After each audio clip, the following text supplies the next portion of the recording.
Mesdames et messieurs, bonsoir. Nous sommes le vendredi 26 octobre 2012. C'est un plaisir de vous retrouver avec African Time sur WP80 930 AM. Il est 21h à New York et 1h à Cotonou. Vous suivez la principale édition de l'actualité africaine en français. Aïssa Taba au micro, Dambabou à la technique. Au sommaire, tentative d'assassinat sur le président béninois Boni Yayi. Mais qui veut la mort du président au point d'utiliser ses proches pour l'empoisonner? Toujours au Bénin, l'échappatoire du chef de l'État n'aura pas servi à un petit bateau qui chavira emportant avec lui les corps d'une paysanne et 11 écoliers. Seulement 6 corps ont été retrouvés sous l'eau, mais les recherches continuent. Notre correspondant Salomon Dessous y reviendra. En Côte d'Ivoire, Étienne Tano nous rapporte que les attaques de camps militaires continuent leur effervescence. Il ajoute que les Israéliens proposent des armes à la Côte d'Ivoire pour faire face aux tentatives de déstabilisation et protéger leur territoire. Toujours en Côte d'Ivoire, le tirage au sort pour la Coupe d'Afrique des Nations inclut l'équipe nationale du football des éléphants avec le Togo, l'Algérie et la Tunisie. Le Sénégal célèbre la Korité à l'unisson. Ignace Ndeye nous parle du président Macky Sall qui a pris cette opportunité pour s'adresser à la nation. Notre correspondant nous donnera les détails dans un instant et poursuivra entre autres avec la peine de 4 ans ferme infligée au journaliste Tamsir Jupiter Ndiaye pour homosexualité. Les actes sont jugés contre nature au Sénégal. Toujours au Sénégal, Pape Diomaye Tchare reviendra sur le promoteur de lutte lié au trafic de drogue. En sport, El Hadj Malick Ndiaye sera au micro de Dambabou pour discuter la cascade de démissions et les risques pour la Fédération sénégalaise de football, si 40% de démissions est enregistré. Finalement, nous entendrons notre analyste maison Dambabou pour le segment politique sur le 3e débat des candidats à la présidence américaine et notre analyste maison approfondira également sur les sondages des votes populaires face à ceux des votes électoraux.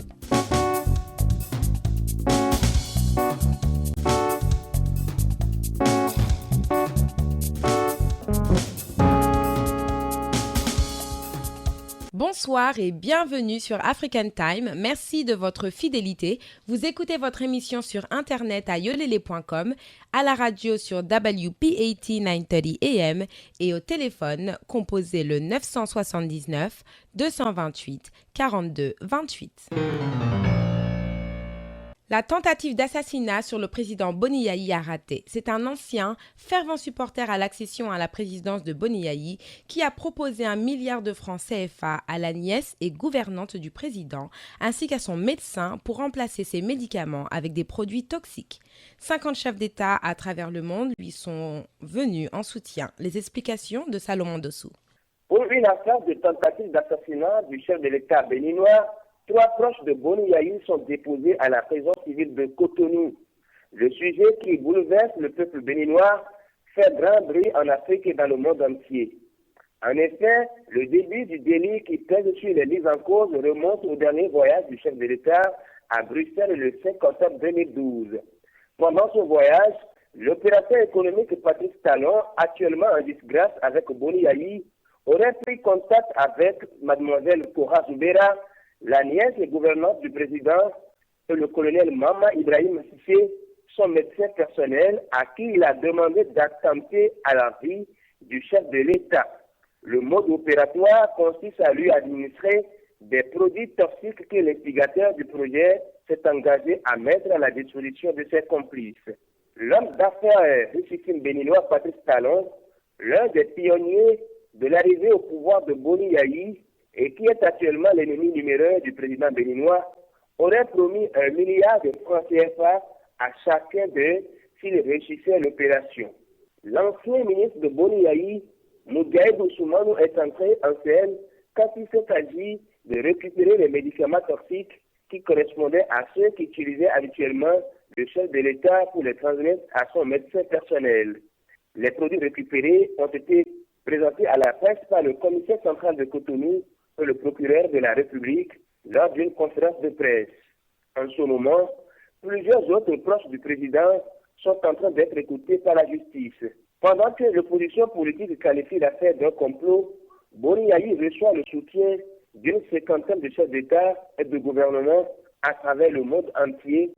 et celui des membres de la majorité présidentielle. Les enquêtes poursuivent leur cours et la justice béninoise s'est engagée à lever les points d'ombre de cette affaire. Et puis la mort a raté peut-être le président de la République, mais pas certains des futurs cadres béninois. 11 écoliers et une paysanne ont trouvé la mort par noyade le lundi 22 octobre dernier à Tui, un village de la commune de Ouessé au centre du Bénin. Alors qu'il allait à l'école à bord d'une barque motorisée, une panne technique du moteur a fait chavirer la barque qui comptait 100 passagers. Plus de 80 personnes ont pu être sauvées. Parmi les 12 victimes, seulement 6 corps ont été retrouvés. On note aussi la disparition de 3 motos et de 3 sacs de maïs. Les plongeurs béninois sont actuellement à pied d'œuvre pour retrouver les autres corps. Comme d'habitude, une délégation gouvernementale a été dépêchée sur les lieux sans solution concrète et durable à l'occasion d'un énième drame du genre qui plonge une fois encore tout le peuple béninois dans le deuil. Cotonou, Salomon Dossou pour African Time. En Côte d'Ivoire, à 220 km à l'est d'Abidjan, un commando a attaqué une base militaire. Ces violences ont été perpétrées dans la nuit de samedi à dimanche. Les assaillants sont repartis avec des armes et beaucoup de munitions. Étienne Tano. Après Bounou, Samo Razito, un commando a attaqué Bongono, des armes et munitions emportées. Les individus non identifiés ont attaqué dans la nuit du samedi à dimanche dernier Bongono, une localité située à l'est du pays, soit à 220 km d'Abidjan. Cette attaque s'est produite après celle survenue la semaine dernière à Bounoua, Samo et Yépougon. Selon des sources militaires, les assaillants, la trentaine en civil, sont arrivés dans la ville de samedi en fin de soirée et se sont installés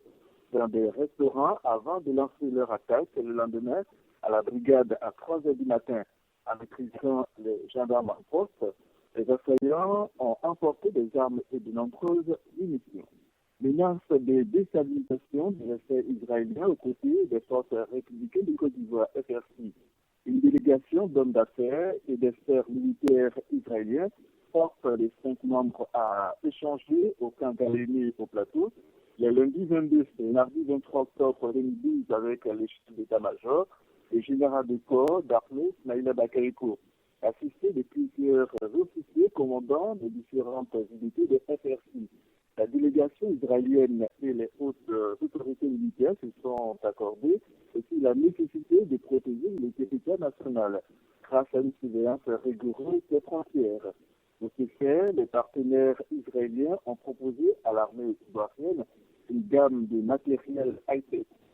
Corps de la CAN 2013, les élections du Côte d'Ivoire connaissent désormais leur adversaire. La CAN a procédé le mercredi 24 octobre 2012 à Durban, en Afrique du Sud, au tirage au sort de la phase finale de la Coupe d'Afrique des Nations en Afrique du Sud, le 19 janvier au 10 février 2013. Les élections du Côte d'Ivoire évolueront dans le groupe D, appelé groupe de la mort, avec comme adversaire l'Algérie, la Tunisie et le Togo. Par ailleurs, la Zambie, qui lance le titre, affrontera le Nigeria, le Burkina Faso et l'Éthiopie. Quel que soit leur adversaire, les sélectionneurs Lamouchi et Etienne doivent continuer en Afrique du Sud, qui est bien classé par les professionnels du football.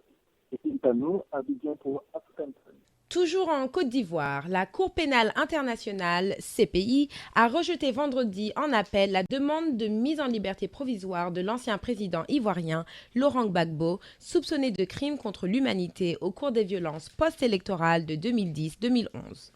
La défense avait déposé le 1er mai une requête demandant la libération provisoire de Laurent Gbagbo, 67 ans, assurant notamment que cela lui permettrait de récupérer physiquement et moralement, ce qui lui permettrait d'être en forme pour participer à la procédure judiciaire. American Language Center, le spécialiste de l'enseignement de la langue anglaise à New York, vous invite à visiter ses nouveaux locaux beaucoup plus spacieux et plus commodes pour votre apprentissage de la langue en Amérique. Il se situe au 229 Ouest, 36e rue, au 3e étage. entre la 7e et la 8e avenue, à 2 rue de Penn Station. Après 35 ans d'expérience et un corps d'enseignants hautement qualifiés, American Language Center propose des cours pour les débutants et pour tous ceux qui veulent approfondir leur connaissance de la langue. Les frais de scolarité d'American Language Center sont très compétitifs et son enseignement est le meilleur dans le pays. Pour les habitants de Queens, la branche locale est au Jackson Heights, 7501 Broadway. Pour tout renseignement, appelez 1-800-ENGLISH, 1-800-364-5474, 1-800-364-5474. Demandez après André. Vous aimez les belles chaussures? Alors écoutez bien. Gora Sneakers au 40 Ouest, 31e rue, entre la 5e et Broadway est l'endroit idéal. Chez Gora Sneakers, il n'y a pas de contrefaçon, tout est original. Vous y trouverez Timberland, Nike, Reebok, Sebago, Adidas et j'en passe les meilleurs. Désormais, vous trouverez chez Gora Sneakers des casquettes et des jeans des plus grandes marques. Alors, ne faites plus attendre vos pieds, offrez-leur des chaussures de qualité. Gora Sneakers, c'est au 40 Ouest, 31e rue, entre la 5e et Broadway, en face du poste office. Téléphone 212 695 64 92. 212 695 64 92. Les Sénégalais aujourd'hui ont mis les vêtements de fête pour célébrer tous ensemble la Tabaski. Cette fête religieuse n'avait été célébrée de façon unanime au Sénégal depuis très longtemps. C'est à cette occasion que le chef de l'État, juste après la prière à la grande mosquée, prend la parole pour s'adresser et affirmer sa volonté de garder le pays en paix et surtout maintenir la criminalité au plus bas. Ignace Ndeye pour les détails. Nous démarrons cette actualité de la semaine par la vraie actualité avec la fête de la Tabaski qui a été célébrée à l'unisson ce vendredi au Sénégal. Les musulmans l'ont ainsi donc célébré au Sénégal à l'unisson, une première depuis maintenant quelques années. Une fête de la Tabaski qui s'est faite remarquer par la sortie du président de la République, Macky Sall, le chef de l'État, qui après la prière à la grande mosquée de Dakar est largement revenu sur la situation du pays. Pour le président Macky Sall, ceux qui s'enrichissent illicitement n'ont qu'à être prêts, mais en garde en tout cas toutes ces personnes-là qui gagnent de l'argent sans pour autant rien faire. Le chef de l'État est également revenu sur la situation assez confuse qui s'est déroulée cette semaine à Dakar pour le chef de l'État, le président Macky Sall. Des mesures seront prises et tous les fauteurs de troubles seront arrêtés. Les personnes qui ont été victimes en tout cas de la furie des fidèles des Cheikh Béthio Thioune seront également indemnisés. Rappelez également que cette semaine, il y a eu une vague de manifestants, des manifestants qui se sont attaqués aux biens des personnes, notamment à la place de l'indépendance. La plupart des fidèles du guide religieux Cheikh Béthio Thioune emprisonnés à Dakar. Eh bien, ces fidèles ont manifesté pour réclamer la libération de Cheikh Béthio Thioune, mais également ils ont fustigé le transfert de le guide religieux de la prison de Thiès à la prison de Dakar. Résultat, ils ont vigoureusement manifesté au centre-ville à plus d'une centaine de véhicules caillassés. Le spectacle était ahurissant cette semaine et les forces de l'ordre, dépassées par la situation, n'ont absolument pu rien faire. Une situation qui a laissé pantois bon nombre de Sénégalais qui regrettent et qui ont également fustigé la réaction de ces fidèles de Cheikh Béthio Thioune. Le procureur de la République s'est autosaisi lui-même et il a même arrêté, il a même donné des instructions aux forces de l'ordre et 33 personnes ont été arrêtées le lendemain de ces manifestations et pour le procureur de la République, l'état de droit va prévaloir et toutes les mesures seront prises pour traquer tous ceux qui ont participé à ce saccage de véhicules, de biens, de personnes au centre-ville cette semaine. Autre fait de l'actualité cette semaine également, toujours avec la fête de la Tabaski. Nous revenons sur la fête de la Tabaski pour reparler de la sortie du maire de Thiès, Idrissa Seck, qui est également largement revenu sur cette situation pour le maire de Thiès, ancien candidat à la présidentielle. L'État a failli à ce niveau pour Idrissa Seck. Également, il compte bien sûr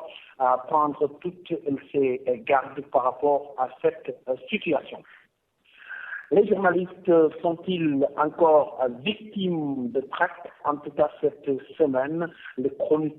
journaliste chroniqueur Tamsir Jupiter Ndiaye a fait les frais de son comportement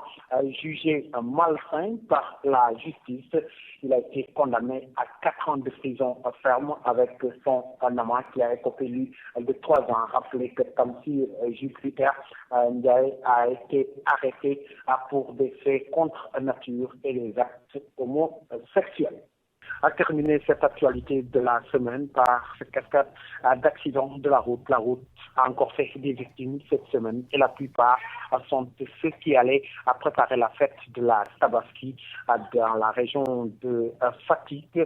4 personnes ont péri au cours d'un accident. Idem également dans la région de Diourbel où des personnes ont fait les frais de la route des accidents de la circulation qui viennent allonger la liste macabre des personnes qui périssent sur la route. Ainsi va l'actualité cette semaine au Sénégal à Dakar pour African Time.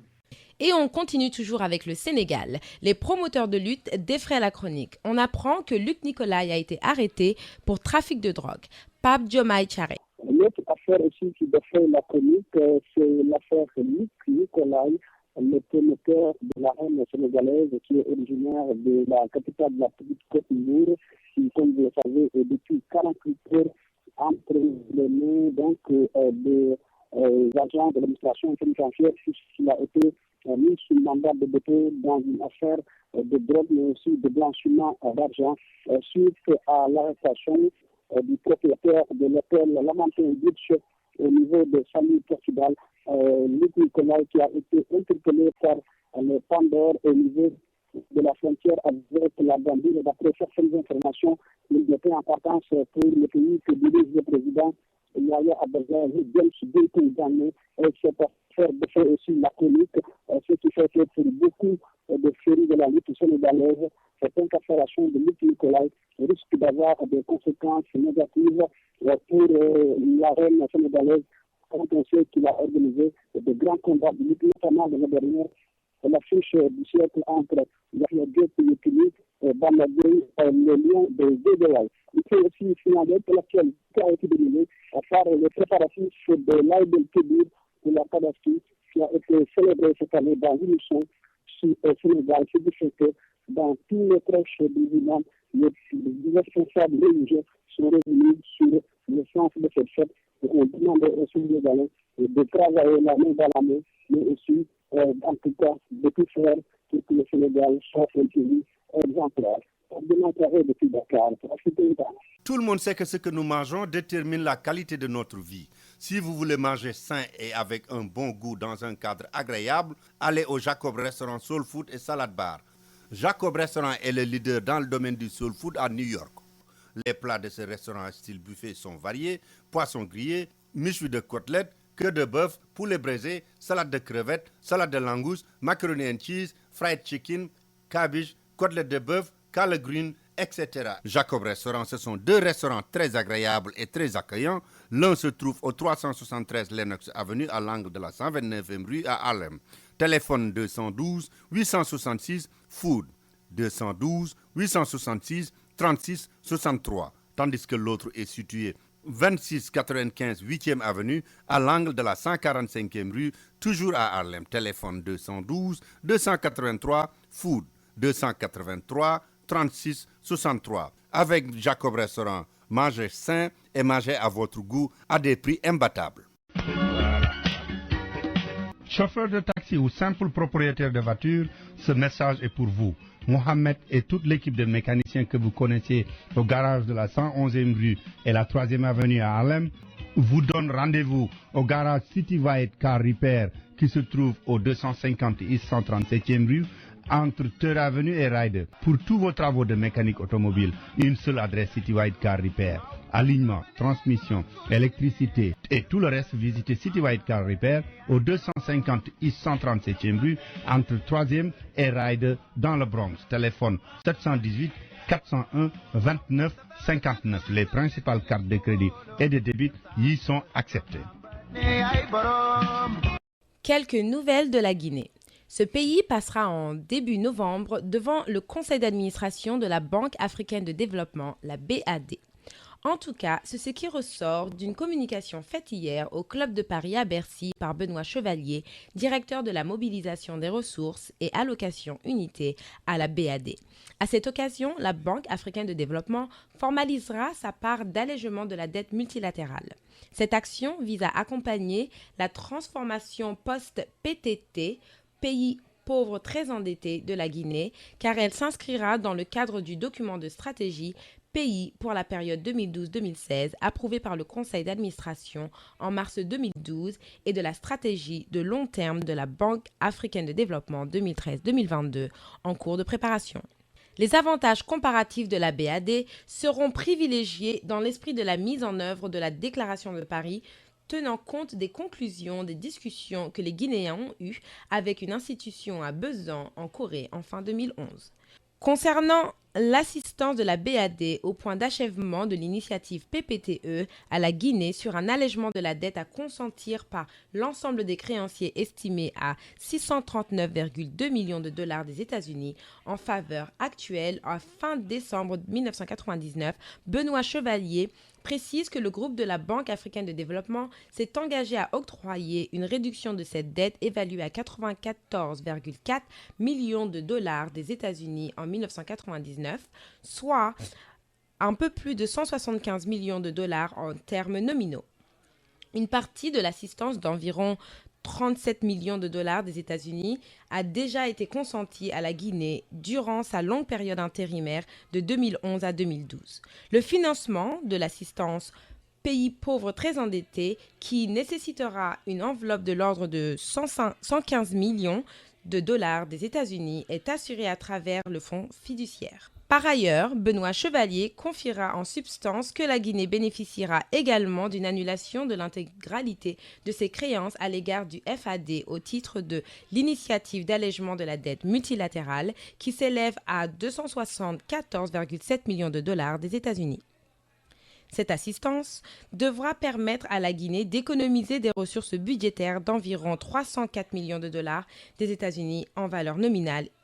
en termes de flux de services de la dette. En définitive, ces opérations vont se traduire par une réduction de plus de 90%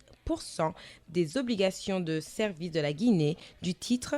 du service de la dette envers le groupe de la Banque africaine de développement. Toujours en Guinée, les fidèles musulmans du quartier Nongo, dans la commune de Ratoma, n'ont pas fait la prière de l'Aïd dans de bonnes conditions, a constaté notre reporter. Des affrontements entre deux camps rivaux ont perturbé la cérémonie de la prière. Les partisans d'Amara Yula, ingénieur, et Ali Silla, fonctionnaire de la Sotelgui, tous deux s'autoproclamant la fonction du chef de quartier, ont empêché la bonne tenue de l'Aïd. La perturbation a commencé lorsque le muezzin, dans sa présentation des délégations, a annoncé Amara Yula présent comme le chef de quartier. Du coup, les partisans d'Ali Silla se soulèvent et retirent le micro du muezzin pour présenter à leur tour Ali comme le chef de quartier. Les tiraillements commencent. L'imam Ratib lance la prière bien avant l'heure prévue. Quelques minutes après, l'imam écourte la prière et le sermon. Dès la fin de la cérémonie, les deux parties essayent d'en découdre. Les gendarmes interviennent pour calmer les esprits. Et nous ouvrons la page magazine de cette rédaction avec la déclaration pour la Tabaski faite par le président de la République du Sénégal, Macky Sall. Le président affirme dans son discours sa volonté de punir les responsables des violences liées à l'affaire Cheikh Béthio Thioune. Il sera inflexible sur le respect de la tranquillité publique. Il combattra très fermement ceux qui font du trafic d'influence et prônent l'argent facile. D'assister à cette prière de l'Aïd al-Adha, prière de la Tabaski, en ce jour de pardon et de solidarité, je voudrais souhaiter mes vœux de bonne fête à l'ensemble de la communauté musulmane du Sénégal, à la Oumma, mais également souhaiter mes vœux à toute la communauté sénégalaise dans sa diversité, ainsi qu'aux autres étrangers qui vivent parmi nous. J'ai une pensée pieuse pour les malades qui n'ont pas pu participer à la fête comme nous aujourd'hui, mais également j'ai une pensée pour ceux qui vivent cette fête dans la solitude. Une pensée également à nos compatriotes présentement au lieu saint de l'islam pour y effectuer le pèlerinage. Enfin, rendre grâce à Dieu. D'abord pour l'hivernage qu'il nous a donné, malgré les dégâts occasionnés par des inondations. Mais somme toute, nous avons vécu un hivernage heureux,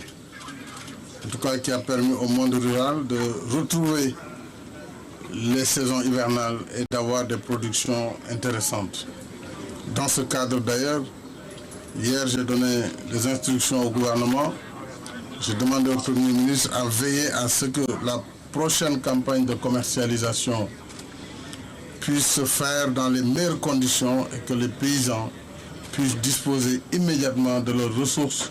une fois qu'ils auront vendu leur arachide ou leur production. Je voudrais également dire aux Sénégalais qui ont subi des dégâts lors des événements malheureux qui se sont passés lundi dernier que l'État fera tout d'abord pour rembourser les biens détruits. Et l'État traquera et arrêtera tous ceux qui se sont adonnés à cette destruction de façon volontaire et les traduira devant la justice. Je veux dire à mes compatriotes que passé le moment des élections, le peuple souverain a fait son choix sur celui qu'il souhaite qu'il incarne son unité nationale. Il a élu un président de la République qui, comme vous le savez, définit la politique de la nation et le garant de l'unité nationale, de l'intégrité du territorial. Et par rapport à cette mission, je voudrais dire que je l'assumerai sans faiblesse aucune et que je ne permettrai à personne, ni à quelque groupe que ce soit, de perturber l'ordre public ou de perturber la quiétude des citoyens ou de s'adonner à des destructions de biens ou de personnes. Cela incombe à l'État et l'État assumera totalement sa responsabilité sur ce point. Il y a eu des erreurs dans la gestion de notre dispositif, ce qui a permis d'ailleurs à ces manifestants de pouvoir faire ce qu'ils ont fait. Mais je dois dire que toutes les mesures sont désormais prises pour que force reste à la loi. Par ailleurs, nous nous sommes engagés pour servir le Sénégal. Nous avons quitté un moment A pour aller vers un moment B. Et cette transition entre le pouvoir antérieur et le nôtre induit des changements. Ces changements peuvent être douloureux. Beaucoup de gens considèrent que les choses ne bougent pas assez. Je voudrais leur donner l'assurance que toute la mécanique est mise en marche. Évidemment, pour que les résultats soient immédiatement palpables, il faut un temps entre la mise en œuvre des nouvelles politiques et les fruits que ces politiques sont censées donner. De la même façon qu'on a vu les évolutions sur la gouvernance économique, sur la lutte contre l'impunité, les résultats déjà se font sentir avec cet hivernage, parce que nous avons mis des ressources importantes à la disposition du monde rural. Je sais que ceux qui pensaient que le Sénégal doit être un lieu où l'argent facile doit circuler, évidemment ceux-là ont considéré que l'argent ne circule plus. Mais tous les salaires sont payés, toutes les prestations sont payées, l'État a encore une dette intérieure raisonnable qu'il va résorber et injectera davantage de ressources sur l'économie. Mais ceux qui veulent être des milliardaires sans travail, évidemment, ceux-là auront des problèmes. Ceux qui pensent également, d'ailleurs même, peut-être qu'ils nous sont proches, ou qui sont dans les environs du pouvoir, que par le trafic d'influence, on peut s'enrichir, cela doit faire très attention. Je combats de façon déterminée également toutes ces pratiques, genre trafic d'influence, ceux qui pensent parler au nom du chef de l'État pour orchestrer des gains. Je voudrais dire à la communauté que cela n'est pas conforme à ma démarche. Donc, que personne ne vienne voir un homme d'affaires ou un homme politique ou un chef religieux pour dire je peux vous amener chez le président, bon, il faut faire ceci, il faut faire cela. Tout cela, c'est des actions qu'il faut bannir. Je n'ai envoyé personne. Et je veux que nous travaillions. C'est dans cet esprit que j'invite mes compatriotes. Et dans cet esprit également, je ferai de mon mieux pour que le Sénégal aille de l'avant.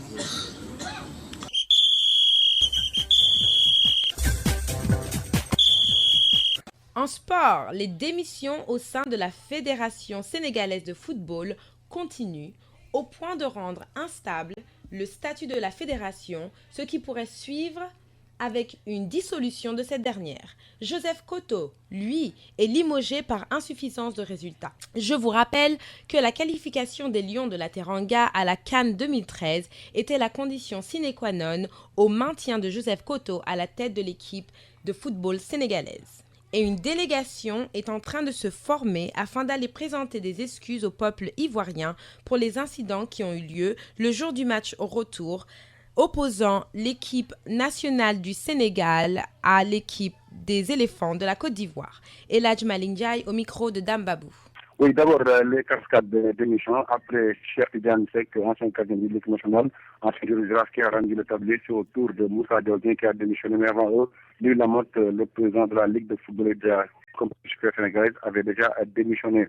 Et on annonce également une probable démission de Badra Mamadou. Donc, à ce rythme, la Fédération sénégalaise de football risque de perdre son quorum. Et là, automatiquement, elle sera à 18 parce qu'elle ne sera plus légale pour donc valider tout ce qui se passe concernant le football sénégalais. Et tout cela donc fait suite à la déroute des Lions du Sénégal le 13 octobre dernier face à la Côte d'Ivoire ici au stade du président Senghor. Donc retenez que si 40% du comité exécutif composé de 23 personnes démissionnent, la fédération ne sera plus légale et sera automatiquement dissoute. Et là, on va vers une structure d'expression d'Ambabou. Oui, mais j'ai vu dans la presse un titre que je n'ai pas lu, mais le président de la fédération, lui, Augustin Senghor, semble donner des raisons pourquoi il ne démissionne pas. Et il a évoqué l'autre jour en conférence de presse lors de la réunion du comité exécutif, il disait qu'il n'était pas question de démissionner puisque ils ont un bilan vraiment assez positif avec cette première participation aux Jeux Olympiques de Londres avec une place de quart de finaliste, mais également avec le championnat qui se joue régulièrement au Sénégal, mais surtout la première participation de la CAN féminine. Alors que pour l'équipe nationale, le football sénégalais ne se limite pas seulement à l'équipe nationale, raison pour laquelle lui, il ne compte pas démissionner. Mais si par contre les sorties pour les démissions se poursuivent, Augustin Senghor dit qu'il rentre à la tablier. Mais il n'est pas seul puisqu'il a eu le soutien d'Amadou Kane, chargé de l'organisation, également d'Abdoulaye Sow et le président de la commission juridique de la Fédération sénégalaise de football. Parlons maintenant de Joseph Koto qui a été limogé. Il a été limogé mardi dernier au cours de la réunion de la fédération pour insuffisance de résultats, puisque Koto il avait 3 objectifs qu'on lui avait fixés. C'était entre autres de qualifier l'équipe du Sénégal à la prochaine CAN, mais surtout décrocher une place de demi-finaliste.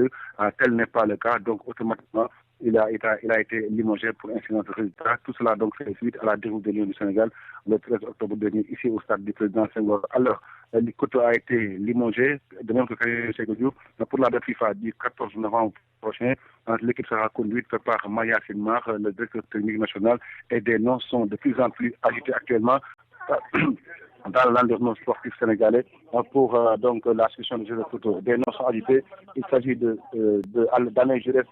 dont la presse a fait écho qu'il est intéressé par l'équipe nationale, mais également d'autres noms comme Georges Anigo, ancien coach de l'Olympique de Marseille. Des spéculations d'Ambabou, il y en a eu, surtout pour la succession de Joseph Koto à la tête des Lions du Sénégal.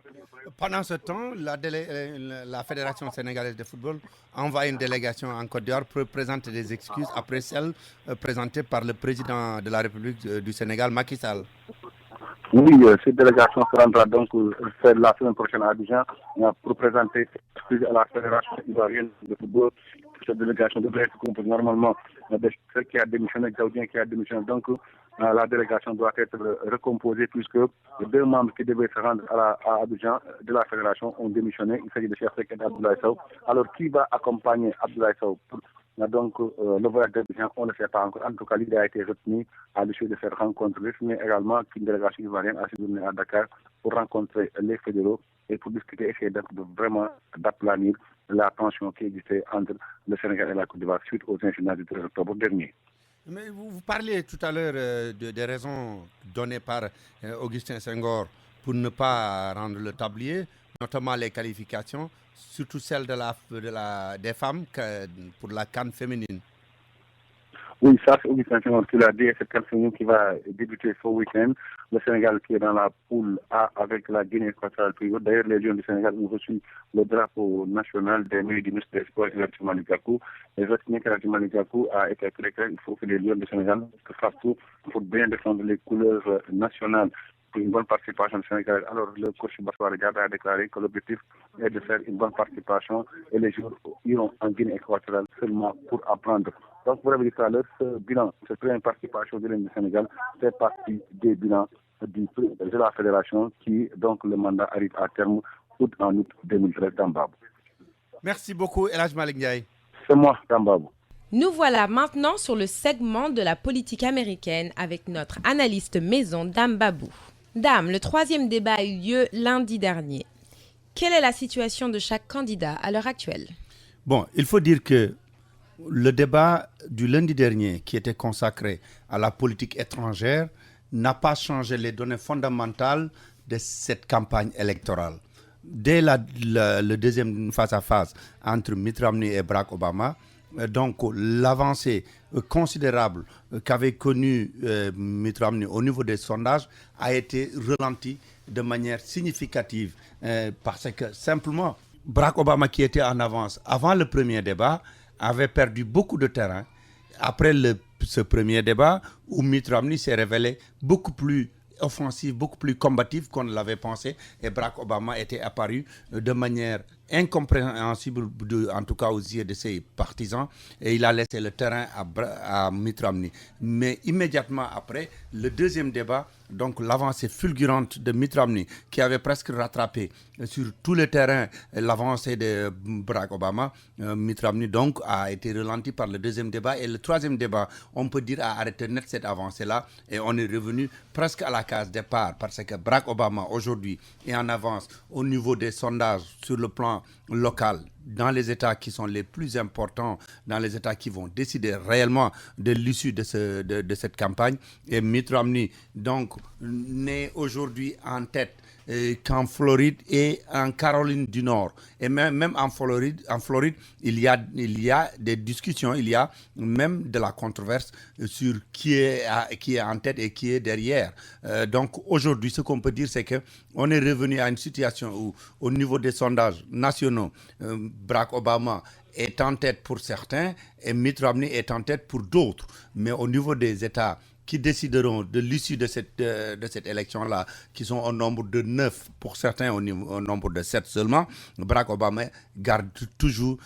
son avantage et a toujours plus de chances, en tout cas au niveau de ceux qui font les paris. On donne 70% à Barack Obama, voire 72%, et moins de 30% à Mitt Romney d'être le président de la République, le président des États-Unis au soir du 6 novembre 2012. Et donc, justement, Dame Babou, pourriez-vous nous expliquer la différence entre les votes populaires, justement, ceux que Mitt Romney apparemment aurait remportés, et les votes électoraux, ce par quoi les observateurs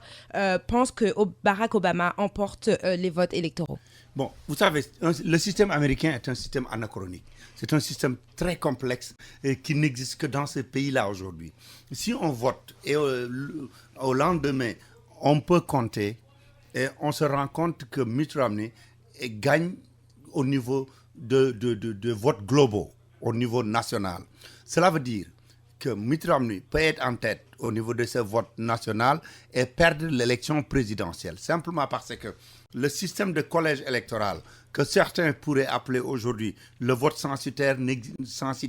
n'existe qu'aux États-Unis. Ça veut dire quoi? Que Mitt Romney, qui gagne dans les États du Sud, surtout des États aussi peuplés que le Texas,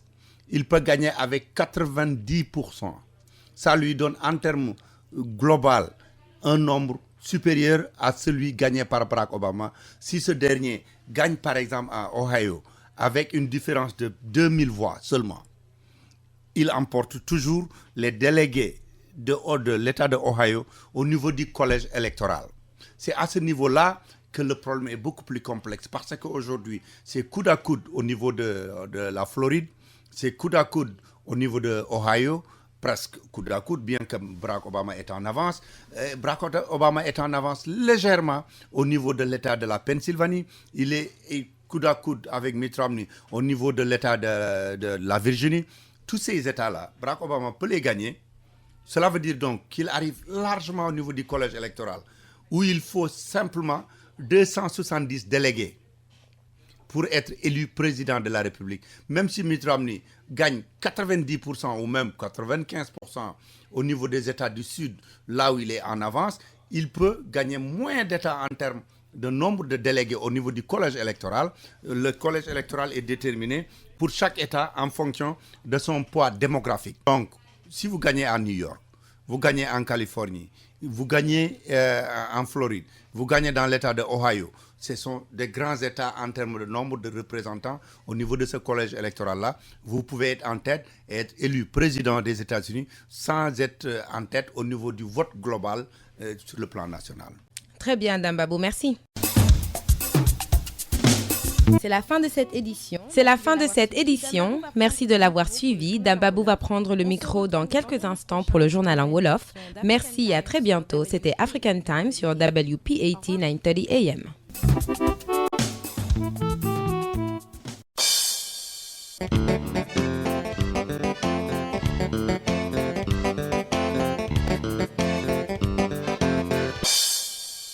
mbokk yi ñu ngi leen di nuyu te leen gërëm ci déglu bi ngeen def seen émission fii ci African Time ci WPAT 930 AM yéen a ngi ñu déglu itam ci yollele.com man ngeen ñoo déglu ci téléphone bi ci 979 282 4228 979 4228 seen mbokk Dame Bab moo ne ci micro bi moo nekk itam ci machine bi niñ ko baaxoo di def ajuma ju nekk noonu lañ koy defee ci ajuma yi tey jii bu ñu leen nuyoo ba noppi ne leen déwénati di leen balu àq te di leen bal àq di ñaan tabaski gi luñ ci def yàlla fay nu yool bi dañu leen di daal di andil xabaar yi bu ñu noppee ci xabaar yi andil leen yëg yi balaa ñu andil leen yëgle yi balaa ñuy tàggoog yéen.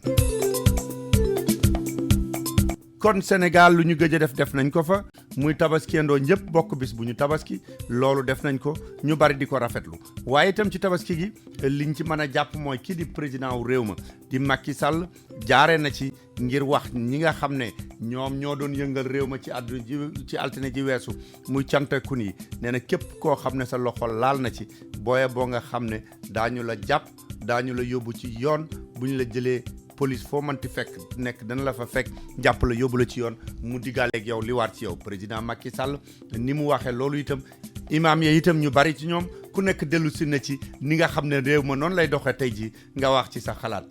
cantakun yi itam li nga xam ne moom la ñu wax ne moom la ñu def ci altine ji weesu ci Ndakaaru Pape Ndaw dana ci dellu si ak ñun leeral ñu ko ñan ñoo fa yàqule ak lan la ci gouvernement bi fas yéene def ak loolu yëpp danañ ci dellu si ak ki nga xam ne moo di Pape Ndaw daanu dellu si ak Pape Ndaw itam ci yeneen xabaar yu bari yoo xam ne xew na ca réew ma ki nga xam ne moo di Luc Nicolaï nee nañu dem na ca kaso ba xamaguñu kañ la fay jógee moom nag nee na liñ ko jiiñ dara la ci deful ñi nga xam ne itam ñoo doon jaay ay garab yoo xam ne fañ ko jëlee jaaduwul jëlewuñ ko ca pharmacie ñooñu itam fi mu nekk nii ñi ngi wax ne la mu yàq ca réew ma bari na lool Pape Ndaw dina ñëw ak ñun itam ci Jupiter Ndiaye mi nga xam ne dañu koo tëj ñeenti at ndax ne nañu mbiri góor jigéen lañ ko jàppee woon bala ñoo dellu si waat ak yéen ci yeneen xabaar yu de baree bari daanu ñëw ak yéen itam ci ab tënk ci li xew fii ci Amérique ci politique bi fan la toll sondage yi lan la ñu wax ak lan lañ ci mën a jàpp sondage yan ñoo am fayda ak yan la yoo xam ne journaliste dañ koy wax rek ngir mën a wax ne gars yi kenn daanagul sa morom daanu jéem luñ ci man ngir tënkal leen ko balaa ñu leen di bàyyi ak kii di Alaaji Malick Ndiaye ngir mu ñëw ak ñun ci li des ci mbiru tàggat yaram bi balaa ñuy tàggoo ak yéen ñu dellu seeti di leen ñaanal li nga xam ne mooy tabaski jàmm te mu amul yool bu mat sëkk.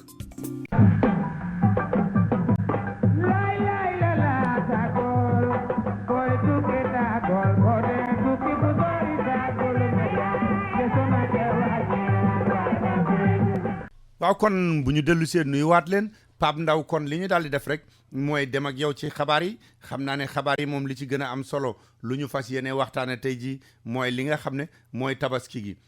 gi nag ay points yu bari lañ ci fas yéene tasaare waxtaane ko ci nu biir ñu tàmbalee ci bi nga xam ne mooy déclaration président Macky Sall ci li mu wax ne réew mi moom du nangu kenn di fi def lu jaaduwul kenn du tuur suuf ci carey Sénégal Pape Ndaw waaw Macky Sall day li nga xam ne bii mën nañu ko jàpp ci li nga xam ne nii wax na ko dàmbaabu ginnaaw bu ñu leen baaloo ak baal leen ak di ñaan yàlla rek tabaski ji nga xam ne bi def nañu ko yàlla nongul ñu ci suñuy jaamu jéggal ñu suñuy rëcc li nga xam ne bi mën nañu ko jàpp ci waxi Macky Sall ji daal moo di mi ngi daal di artu ñenn ñi nga xam ne bi dañoo nekk ci biir réew mi parce que nag nee na dafa am ñoo xam ne nii dañoo bëgg a yeewu rek yore ay milliards te nanguwuñoo fas te xànc ak morom ma ñooñu nga xam ne bii dañoo jàpp nag ne Sénégal dafa nekk réew moo xam ne nii koppar daf fay war di dox ni nga xam ne bii noonu la ay oto di dawee ci ay autoroute nee na nag ñooñu day sàkk ci ñoom ñu teey te ànd ak seen sago parce que nag moom fas na yéene xeex ñëpp ñi nga xam ne bii loolu moo leen tax a jóg maanaam daal ak caay-caay goo xam ne ni ci la ñuy jaar pour am xaalis parce que nag nee na il faut ñu xam ne Sénégal dafa nekk dëkk boo xam ne nii lépp dañu ko war a teg ci yoon waaye nag waratuñu fee nekk rek di yaataa yumbe ak di def yoo xam ne yi demewul noonu parce que moom jàpp na ne réew mi am na ay jafe-jafe am na li ñuy wax dette intérieure boo xam ne nii moom la ñu fekkoon loolu ñu ngi ciy def seen kémt lay kattan ngir daal fexe noo xam ne nii danañu ko wàññee Macky Sall nag mi ngi artu di dànkaafu di fàttali ay nit tamit ne képp koo xam ne nii ñëw na ci yow moo xam nga nekk homme d'affaires wala ngay homme politique wala nga nekk kilifa diine nit ñëw ci yow naan la man mën naa laa yóbbu ci président wala mën naa laa defal lii wala mën naa laa defal la mën naa laa booleeg président mu lijjantil la ay mbir moom Macky Sall nee na yebalul kenn xaarul kenn lijjantilul kenn lenn dafa bëgg rek lépp ñu teg ko ci yoon bu ko defee réew mi nekk réew moo xam ne nii dafay jaar ci yoon parce que nee na loolu mooy engagement bi nga xam ne bi moom la jël ak waa Sénégal maanaam liggéey réew mi pas-pas boobu tey jii ci loolu la gën a taxaw te loolu sax daam baabu da nga ci dellu si waat parce que ni nga ko doon waxee sànq am nga ay kàddu yu Macky Sall yoo xam ne yi moom rotal na ko jëm ci mbir moomu Macky Sall tamit dellu ci li nga xam ne nii rek képp koo xam ne nii luubal nga fi danañu ko seq ak yow jëflante ko ak yow moom Macky di wax tamit naan war nañ jël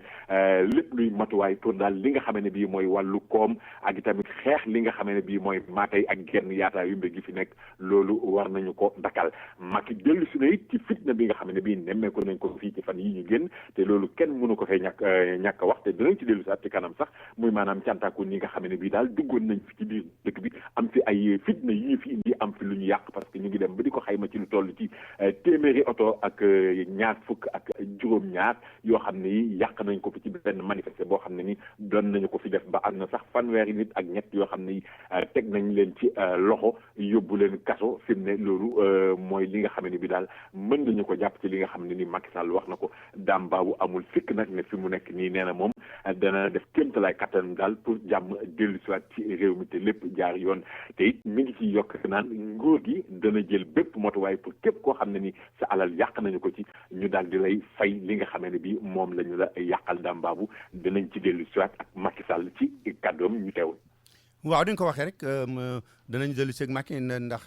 wax na ne sax ku bokkoon ci loolu ñu ne waa Cantaku yi ñoo ko doon def comme ci mën a doon na nga xam ne foo mën a nekk daañu la jël si daañu la jàpp yóbbu la police jël la yóbbu la tribunal kon sax Pape li ma doon ñaan mooy nga may ñu déglu Macky Sall far benn yoon balaa ñu jàll ci li des ci xabaar yi. ginnaaw bu ñu sant yàlla subhaanahu wa taala julli si sang bu tedd bi Seydina Muhammad sallallahu alayhi wa sallam ñu ngi naan alhamdulilahi rabbil alamina bi ñu borom bi mayee tey ñu fekkee bés bii di bésu tabaski day nuyu imam ratib di ko ziara imam Raj Al Samb di nuyu mbokku Sénégal yëpp di leen ziara te di leen ndokkale ci bés bi di leen baalu ak itam te di baal ak ñëpp. tabaski imam wax na ko bésu jéggalante la ak baalante bésu def lu rafet la Sénégal nag suñu borom moo fi wàccee muy réewu jàmm jooju moom la ñu ñëpp nawe tey foo dem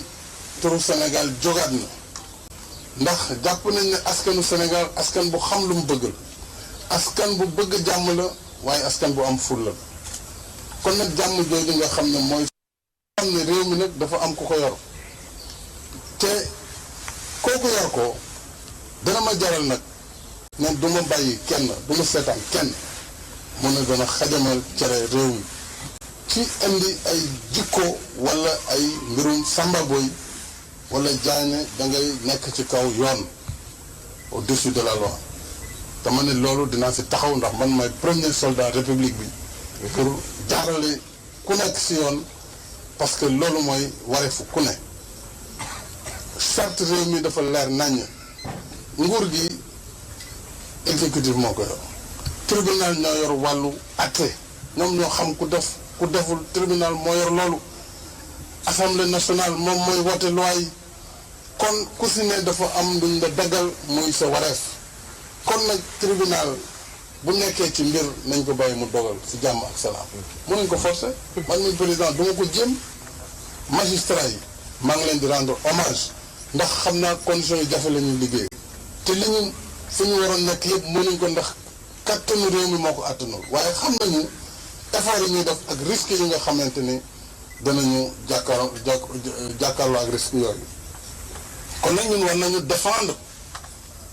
ba kenn du am sañ-sañu ne dana leen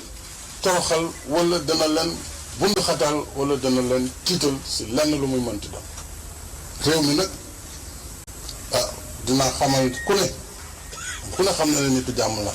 waaye du ma seetaan kenn mu ko yàq tant que may président de la république du Sénégal loolu bëgg nguur taxul ndax bañ ma falee ci kàttanu borom bi li ma njëkk a def mooy wàññi palin gi juróom-ñaari at ma wàññi ko kon seetuma mbirum nguur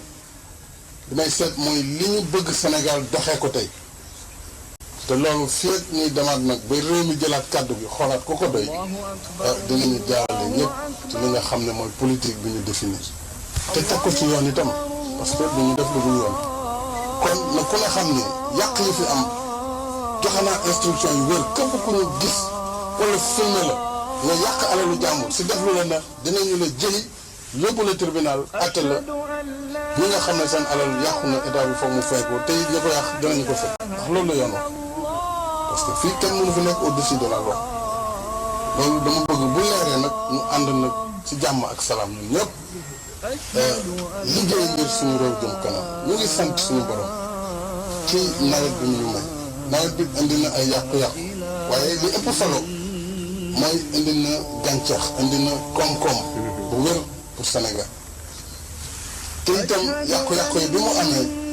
maa ngi rafetlu élan solidarité nationale imam mu ngi koy wax léegi ndax ren boo leen xoolee lu ëpp 4 milliards si alalu réew mi doomu Sénégal ñoo ko génn demuñu fenn bitim réew di tàllal loxo pour mbënd mi lu dul programme bi ñu bëgg nag léegi pour tabaxaat kër yi defaraat assainissement kooku gis na disaay boo xam ne gouvernement bi dina si jiitu waaye woo na si communauté internationale waaye rafetlu nañu tey solidarité bi am Sénégalais yi defal ko seen bopp moom la imam wax nañu bàyyi xel ci loolu te it réew mu defaru mu ne ay say waa réew ñoo ko defar kon Sénégal ñun ñoo ko mën tabax ñun ñoo ko mën defar loolu kaddu la yoo xam ne bëggoon naa profité ci bés bi ginnaaw bu ma bàlloo ñëpp di ñaan yàlla nañu jubluwaat ci liggéey te xam ne itam wax dëgg yàlla am nañu yéene pour Sénégal dafa dindi nag li ngay sumb tey muy politique bu bees mënoo jiitee mu sax tey meññ tey nga góob tey bu ko lekk tey faaw boo ko jiyee nga daal di doy nag xaar mu meññ nga toppatoo ba doom yi juddu bu ko defee nga doog a mën a jëfandikoo donc politique yi ñuy def ci wàllu rigueur ci gestion bi ba nga xam ne alal ji dañ ne nañ ko jox askan wi loolu gis nañu ko ci mbéy mi gis nañu ko ci njàng mi gis nañu ko ci domaine yu bare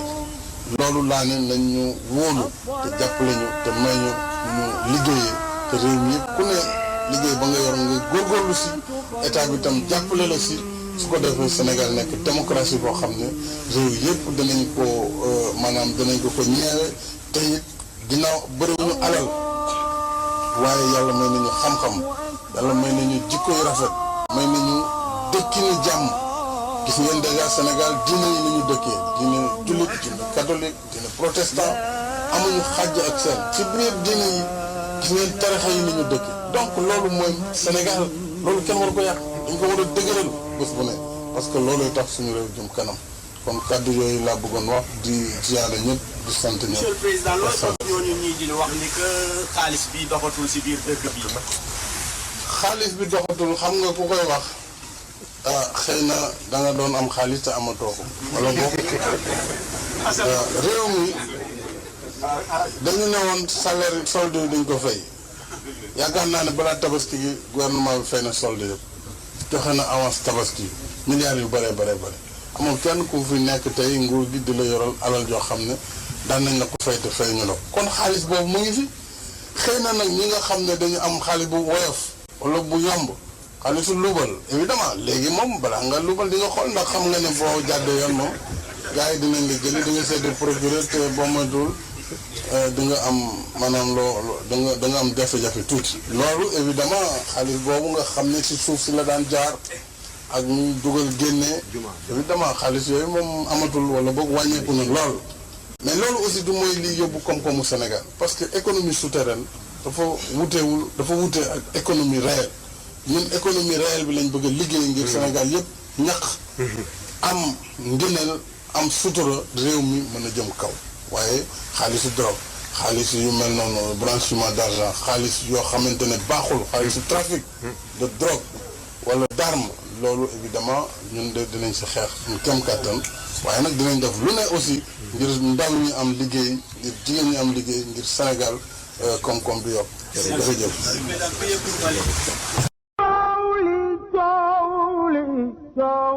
fépp fu nu mën a tukki moo xam ci biir réew mi la moo xam bitim réew rawatina nag bu dee Afrique suñu gos la kon war a dem mooy Kara Tour and Travel billet bu ñuy jaay ak avion boo bëgg a demee demal Kara Tour and Travel mu jox la ko ci njëg yoo xam ne mënuloo ko amee fenn xew wu nu am wu nu ñor dëgg fa nu war a dem mooy Kara Tour and Travel bu nu yegg si mu ñu jox suñu billet ci njëg yéenu gënal daal di ñuy wax avion ba nuy dugg ak kañ lay dem nu daal di dem ci lu gaaw a gaaw. Kara Tour and Travel mi ngi nekk ci 38 West 32nd Street room 1501. téléphone 212 683 2223.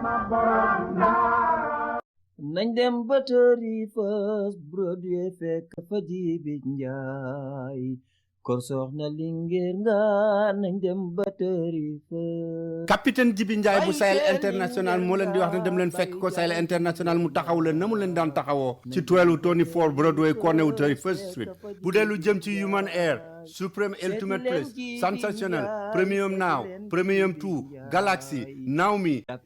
Yaki Naomi Ondulé Mesh Curly Perigu Human Air ay synthétique ak ay postis bu dee lu jëm ci téléphone yi it bu ngeen demee fekk fa Motorola Sony Ericsson ak accessoires yi ngeen soxla yépp bu dee lu jëm ci cosmétique yi Imania Fashion Fair Mac benn du fa jeex Sahel International bu capitaine Jibi Ndiaye mi ngi nekk ci 1224 Broadway ci corner 31st Street téléphone 212 564 2545 wala ci 718 924 6420 open 7 days a week.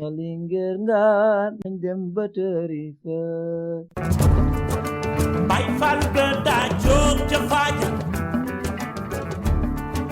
nga seen ko mu sooli saaga. fan yëpp foo demee ci këru africain bu ñuy seetaan télé da ngay dégg ñuy kaas rek naan man bouquet bi ma jëndoon amul chaîne sàngam bii rek laa ci mën a seetaan wala mi ngi doon dox démb te tey doxatul loolu yëpp mën na fee jóge ndaxte am na bu bees boo xam ne bu ngeen ko amee chaîne télévision africaine yëpp ngeen di am boobu mooy bouquet africain ASTV bouquet africain ASTV boo ko jëndee ni ma la ko waxee chaîne ya benn manqué wul rawatina ak yéen ñi nga xam ne da ngeen doon laajte Lamp Fall TV soo amee bouquet africain ASTV saa yoo ko soxlaa fekk ko fa ak yeneen chaîne yu bëree bëri amul dem ñu naan tey dox na wala seen sàngam tey dañ koo crypté dellu si leen dana dellu si waat woote leen ci bouquet africain ASTV ñu andil leen ko numéro téléphone 646 351 31 07 wala 646 924 63 93 Lamp Fall TV ak yeneen yemu àndal yépp ci Afrique seen bu ngeen ca soxla da ngeen di woote ci 646 351 3107 wala 646 924 6393 Bouquet African ASTV mooy chaîne africaine yépp rawatina nag Lamp Fall TV.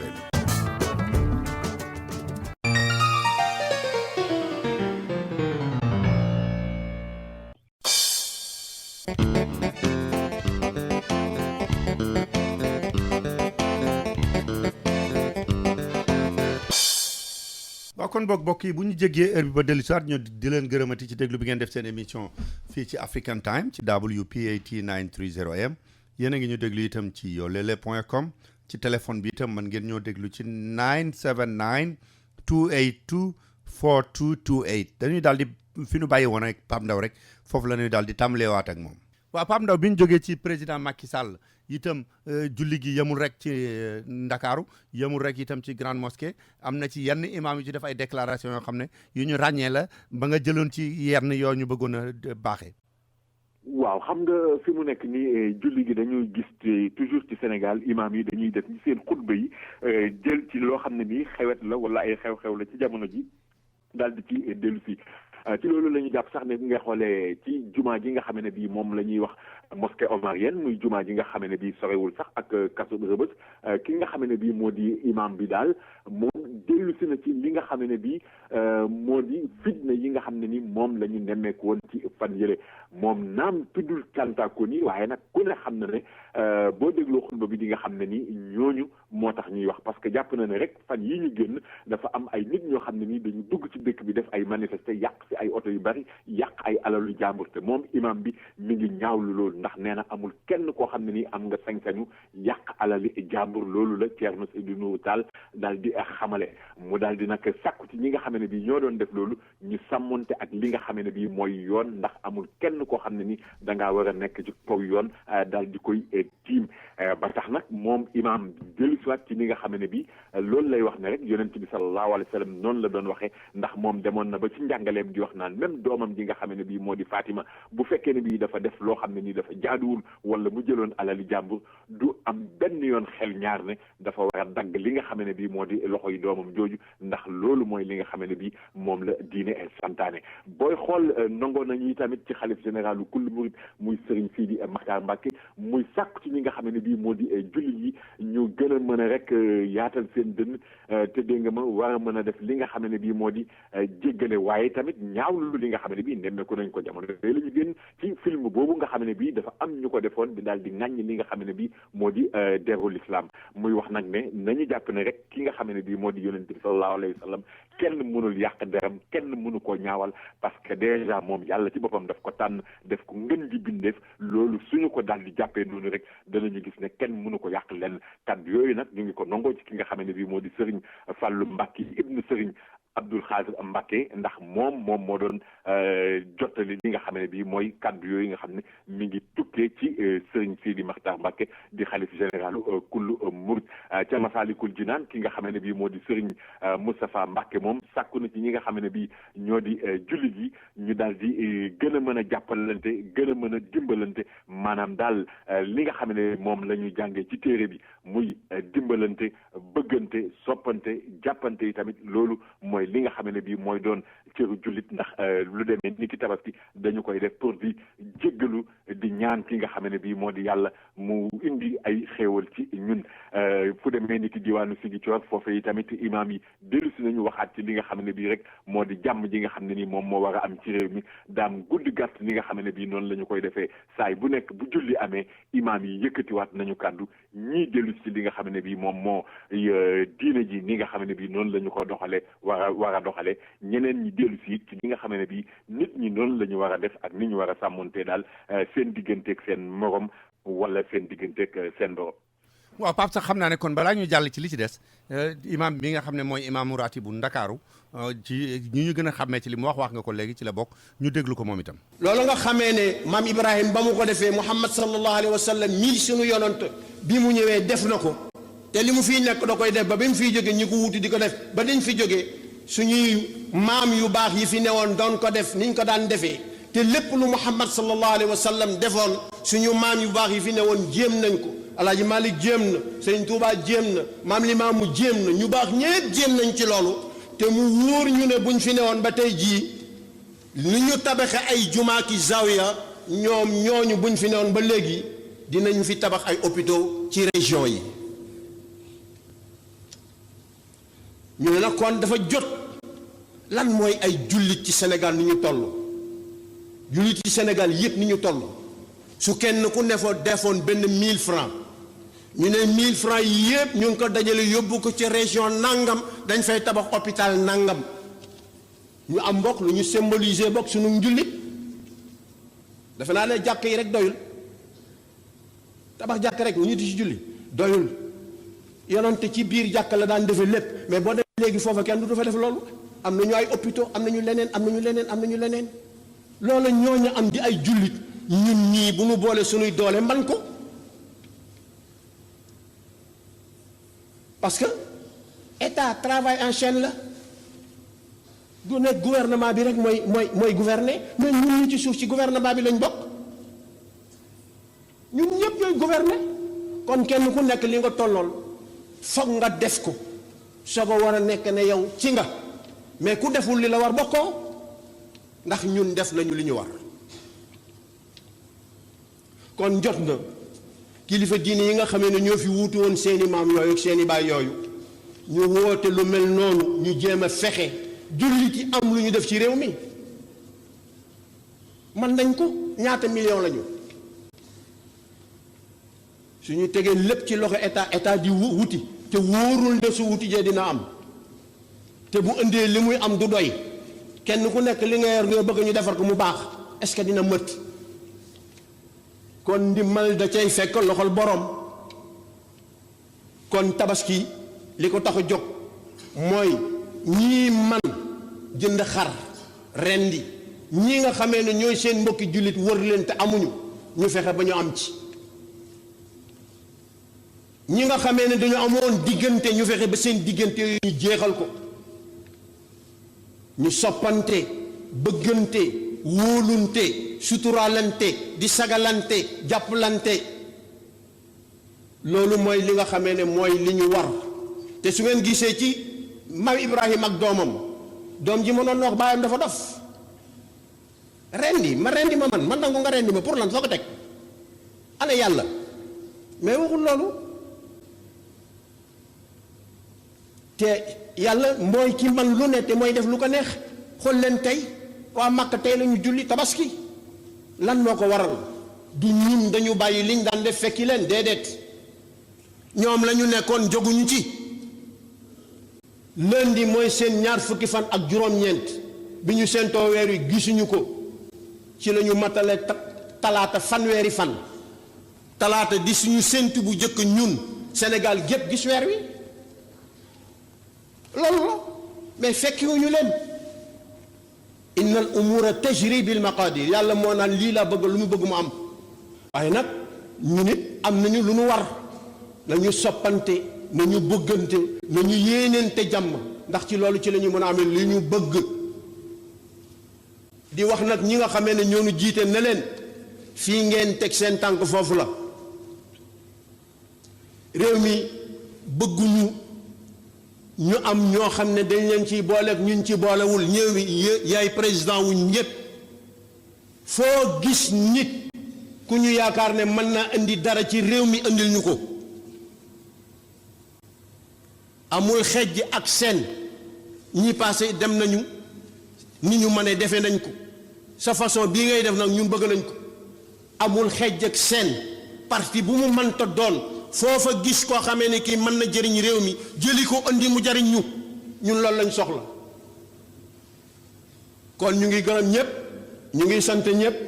ñu ngi ñaanal ñëpp loolu mooy xutbu tabaski bu tey bii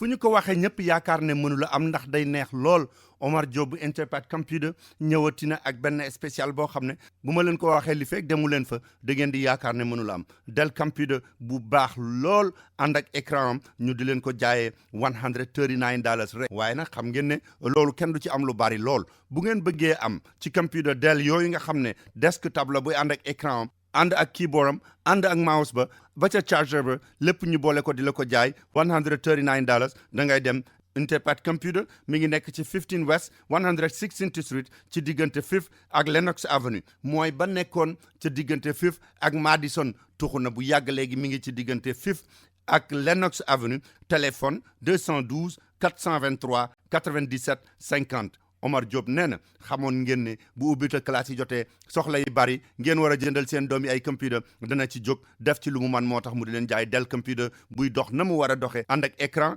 ànd ak keyboard ànd ak mouse lépp pour $139 woo leen ko ci 212 423 9750 soxna Awa Gumbale ak soxna Seynabou Thiam bu Kër Kumba restaurant nee nañu ñu ngi leen di gërëm ndax li mbokk di jariñ woon ngeen leen ko ba ñu ubbee Kër Kumba restaurant di leen fa defal xéewal yu neex yéen ñëpp da ngeen leen a jàppale ba ñu xam ne ameel nañ leen njukkal lu rëy rëy njukkal li nag nee na ni ñu koy defee mooy rek ubbi leen beneen place bu bees place boobu mooy Daaru Salaam miit kër maam Cheikh Anta Mbacke muy foo xam ne bu ngeen fa demee lépp lu ngeen soxla ci seen affaire u yàpp moo xam viande fraîche la wala viande frozen bu dee yàpp xar la yàpp nag bu dee itam ay ganaar la wala ay jën wala turkey fumé la wala turkey fresh yi bu ngeen demee Daaru Salaam miit kër maam Cheikh Anta Mbacke da ngeen ko fa fekk da ngeen fa fekk itam lépp luy dem ci seen i ci muy ceeb muy diwlin géej yéet keccax nooflaay araw ak sangal lu ngeen ci bëgg da ngeen ko fa fekk ba ci caakri ak soow te it nag dañ leen koy délivrer fépp fu ngeen ko bëggee kon nag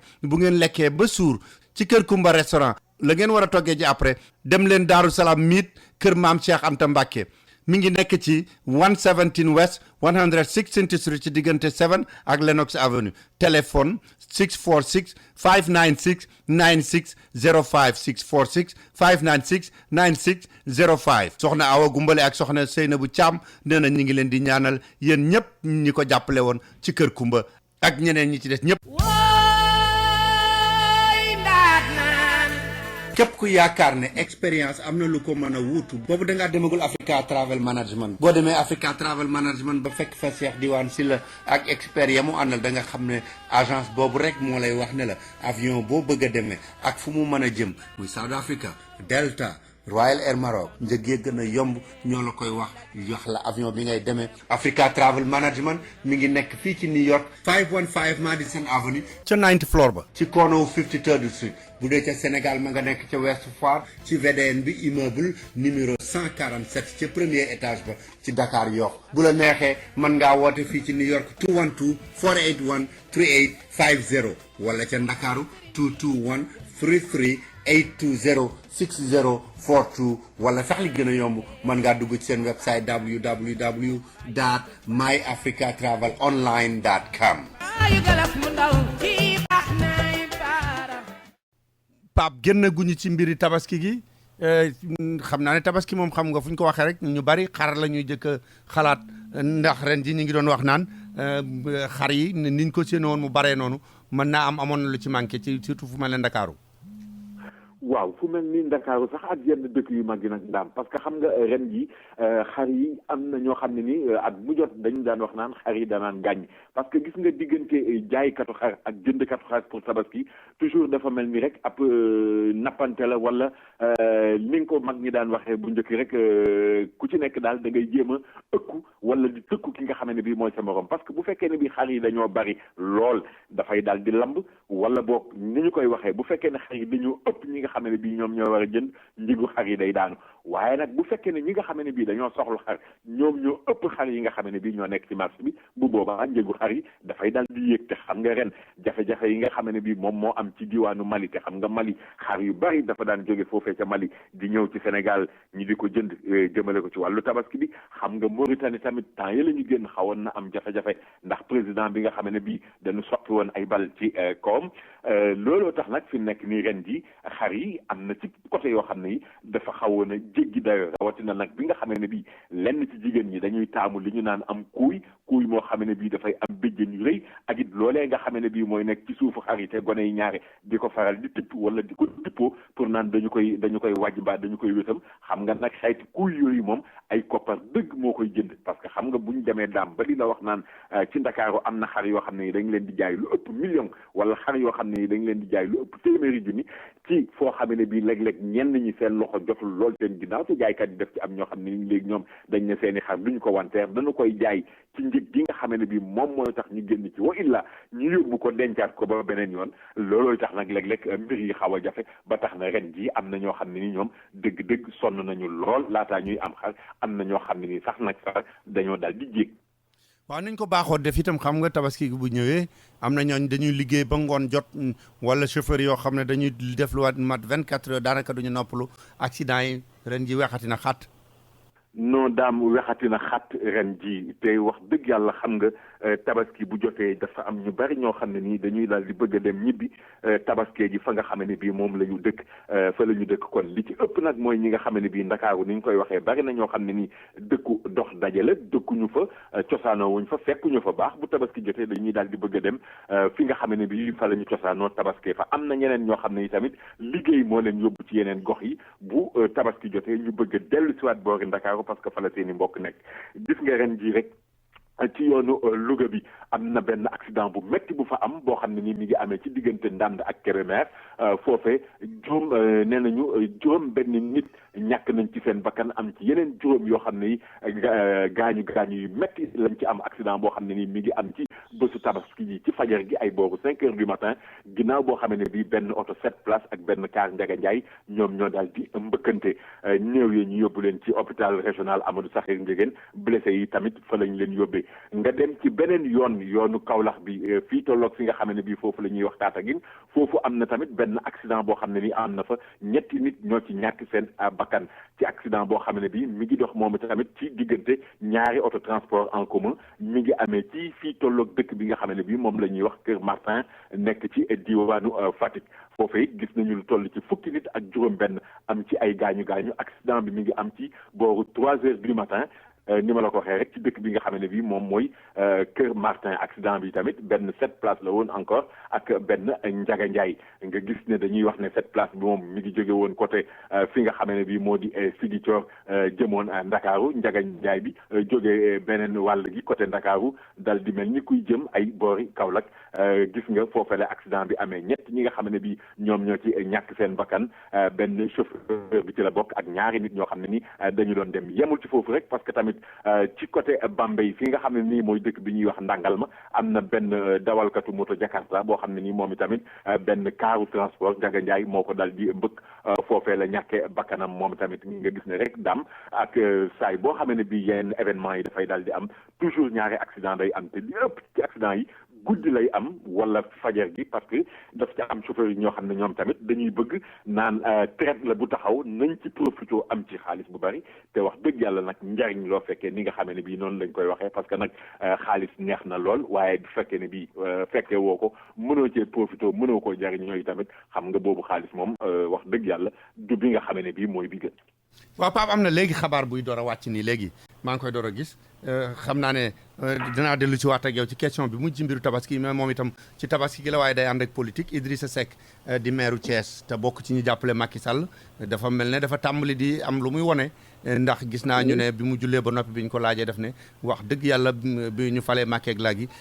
ak léegi gisaguñu lu fi yokkoogoon lu ñu mën a jàpp ci xel nee na dëgg la mais moom kay daam ni ñu koy faral di waxee moom dafa sànni xeer dëggantaan la def parce que sànni xeer yi nga xam ne bii moom la njëkk a sànni dafa jëm ci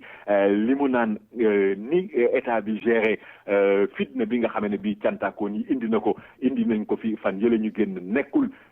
ni nga xam ne bii noonu la mbir yi waroon a demee ci la dellu si nag ci beneen pàcc bi di wax naan li nga xam ne bii moom moo taxoon ñu fal Macky Sall ak li nga xam ne bii moom la askanu Sénégal doon séntu ci moom ba léegi gisaguñu loo xam ne lii daal bokk na ci li ñu doon yaakaar maanaam daal ci gàttal dafa bëgg a wax ne cin li daal dëgg yàlla li muy xeeñ moom bu fekkee ne cin laa ngi baxit xeeñagul neex. waaw ndaxte nee na nag wax dëgg yàlla ke geeru Casamance beeg yu demee noonu moo taxoon ñu fal Macky de nee na nag aussi dama gis sax dafa wax ne ñi nga xam ne itam ñoo ko wër te mu wut lu leen neex tax na peut-être li mu waroon def du ko def moom moo war a am fayday def li jariñ Sénégal te bañ a topp waa Bennoo Bokk Yaakaar ñi ko wër waa Pape kon nañu daaneele ba tey sama cousin ba nekk Atlanta rek benn waay bu mu nuroo lool bu nekk Wellingara tabaski gi jub si poche bi mu làmm ko dara nekku ci mu dem hôpital ni daal lu ngeen mënti wax da ngeen ma dugal hôpital rek admettre ma rek ma dugal ma ne damaa feebar. non xam nga daam ndeysaan léeg-léeg borom kër yal nañ yàlla musal daal parce que mag ñi daan wax naan ñàkk dépense mën naa tax borom kër tëddee wenn wet ba bët set du wëlbatiku du xam sax ne soxna la nekkandool cib lal ndax da ngay xool kii ma nga amee ca Wellingara ni nga koy waxee léegi mu nekk borom kër goo xam ne nii moom soxnaam daf ko ñettamal rek ne ko moom faaw mu indil ko am kuuy moo xam ne nii béjjën ya dafay toll nu ko neex dégg nga ma tey tamit toppatool ko ay yëre tabaski yoo xam ne nii xam nga jamono ji ñuy wax Sénégal ay gañilaak yu ni mel mu naan ko xale yi tamit faaw mu toppatoo leen ba tax na borom kër googu moom jaaxleeg jommi la def te ndeysaan fekk nag loxo bi jotul ginnaaw bi poos ba it woyof lool ñu ne déet na waaye mu bënn teg ci ba tax daal moom ci alxamis bi la daal di sampu xelam rek dem ci fi nga xam ne bi mooy centre de santé ba nekk ca Wellingara ñëw gis ci docteur bi rek ne ko man damaa wopp fi mu ne nii daanaka dee laa gën a jege dund wax leen ci man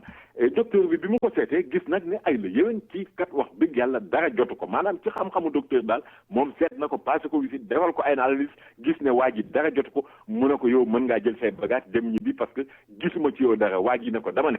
booyee boo nga jox ma lal ma tëdd mais li wóor mooy hôpital bi dama fi dul génn parce que man damaa wopp ñu dem kaw dikk suuf waa ji ne du génn hôpital bi parce que dafa feebar il faut ñu jox ko lal bi ko docteur bi xamalee nag ne yow mënuma laa jox lal parce que dara jotu la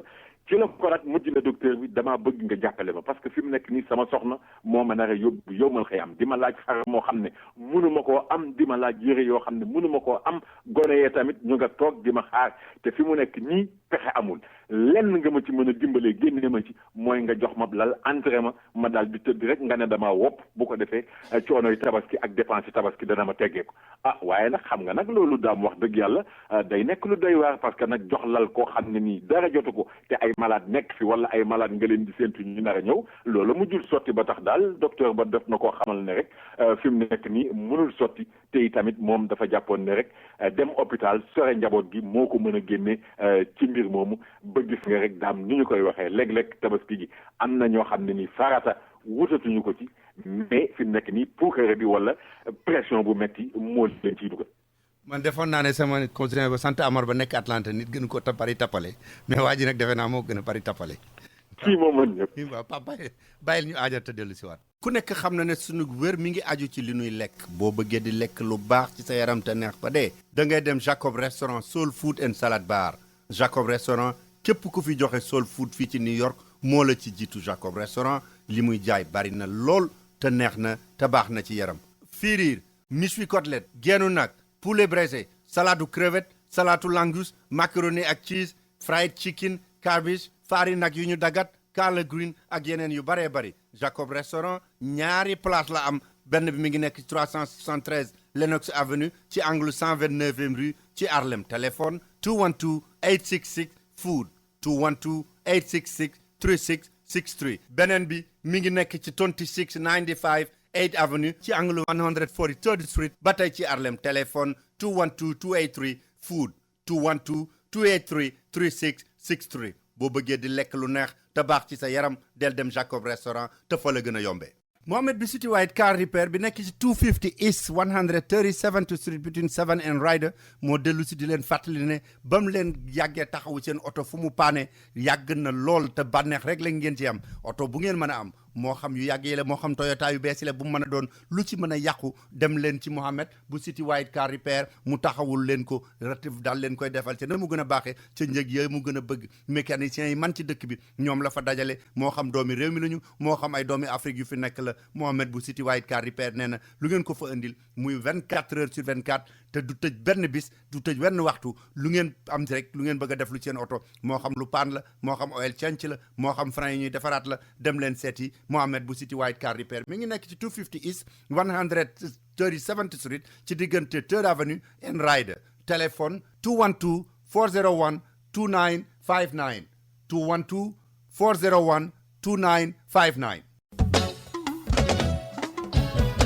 American Language Center mi nga xam ne moo leen di jàngal anglais moo leen di xamal ne ku nekk ci réew boo bëggee sa dëkk neex fa da nga war a wax làkk wa ñu fay wax moo tax mu ne leen bu ngeen bëggee jàng anglais ñëw leen seet si ko mi ngi ci locom yu bees yi 229 West 36th Street ci third floor bi ci diggante 7th ak 8th Avenue jege lool Penn Station fanweeri at ak juróom a ngi nii ñuy jàng anglais te jàngalekat yi gën a aay ci dëkk bi ñoom la ñu fa dajale bu fekkee ne da ngay door a tàmbali wala nga bëgg a bënnal sam njàng itam foofa nga war a dem te la ngay fay tuuti na lool moo gën a yombale ci dëkk bi yéen ñi dëkk Queens itam dem leen ci Jackson Heights ci 75-01 Broadway bu ngeen demee fekk fa American Language Center bu ngeen ci bëggee xam lu gën a leer woote leen ci 1-800 English 1-800 364 5474 1-800 364 5474 bu ngeen wootee laajte André.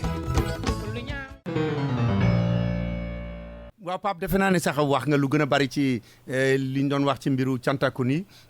li nga xam ne mooy yëngatu yi ci amoon ci altine bi li ci Macky Sall tontoog yooyu mais yëngatu yooyu ci boppam laa bëggoon nga dellu si ak ñun loo ñu ci mën a tënkal.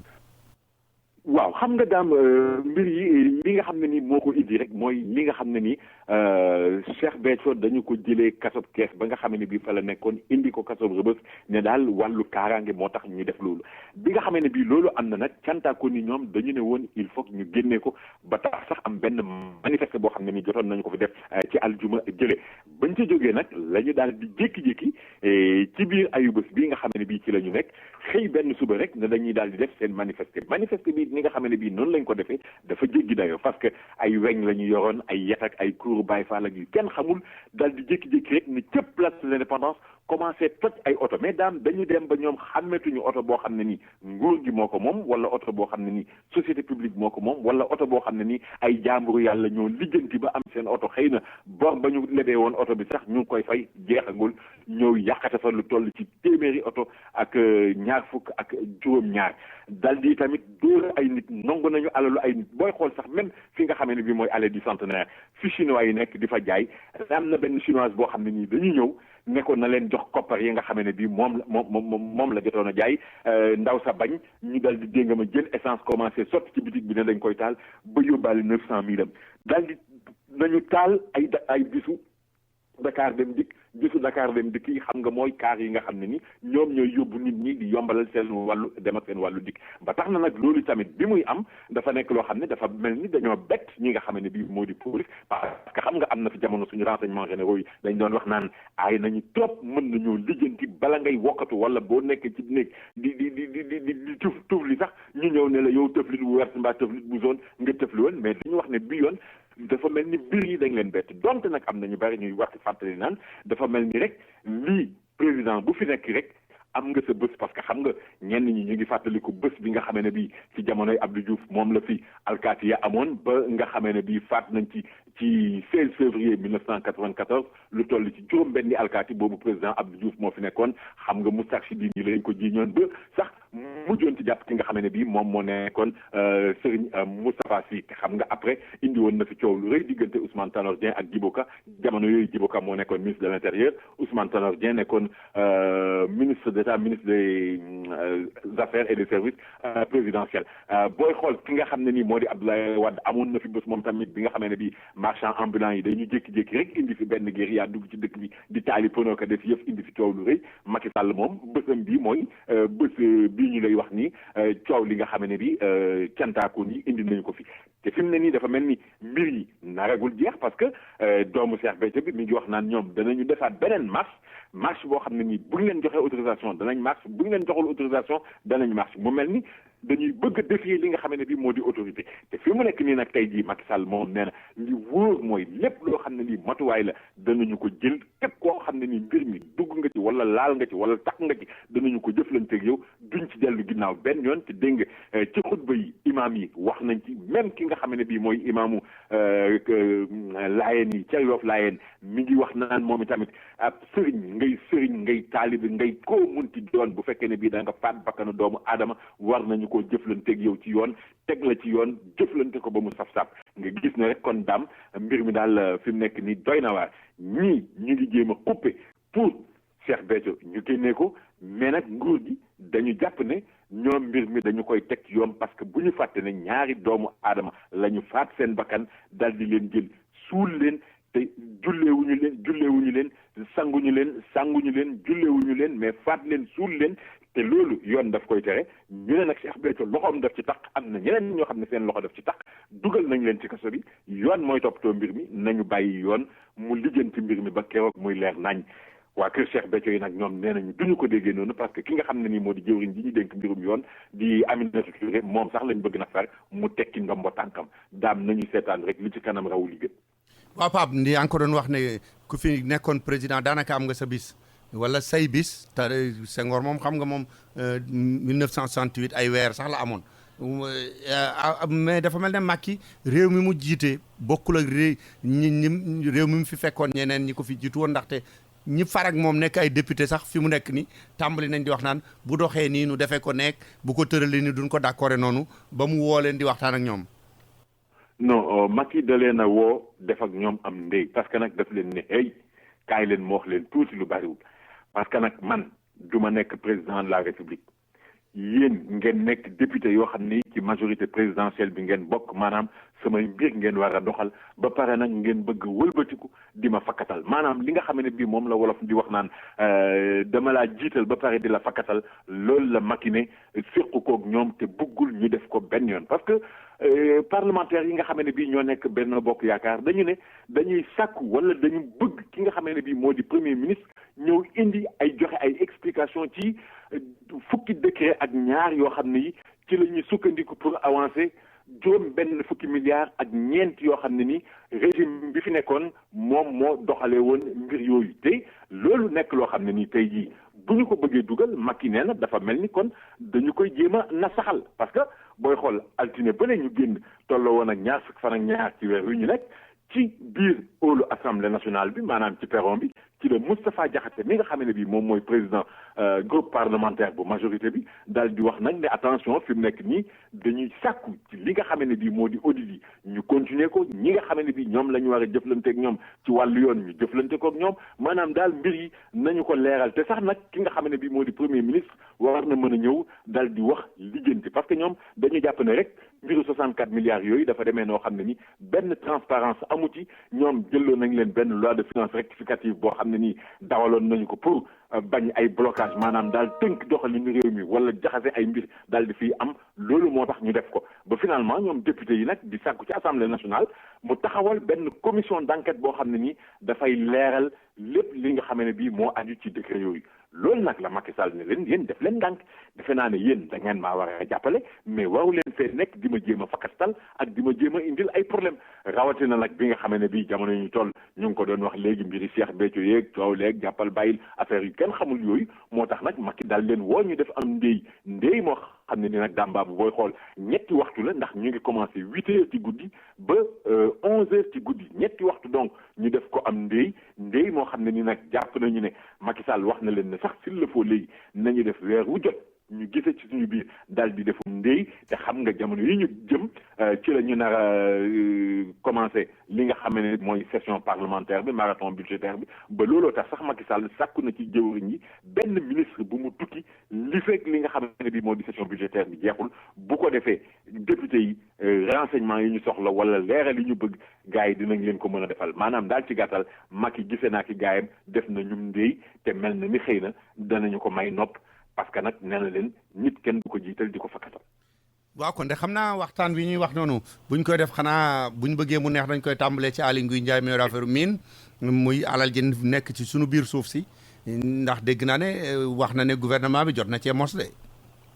waaw jot na cee mos de parce que ñu ngi waxu nag téeméeri milliards daam ak ñaar fukk ak juróom yoo xam ne yi war naa dugg ci keesu trésor public maanaam daal dugg ci nafay réew mi loolu nag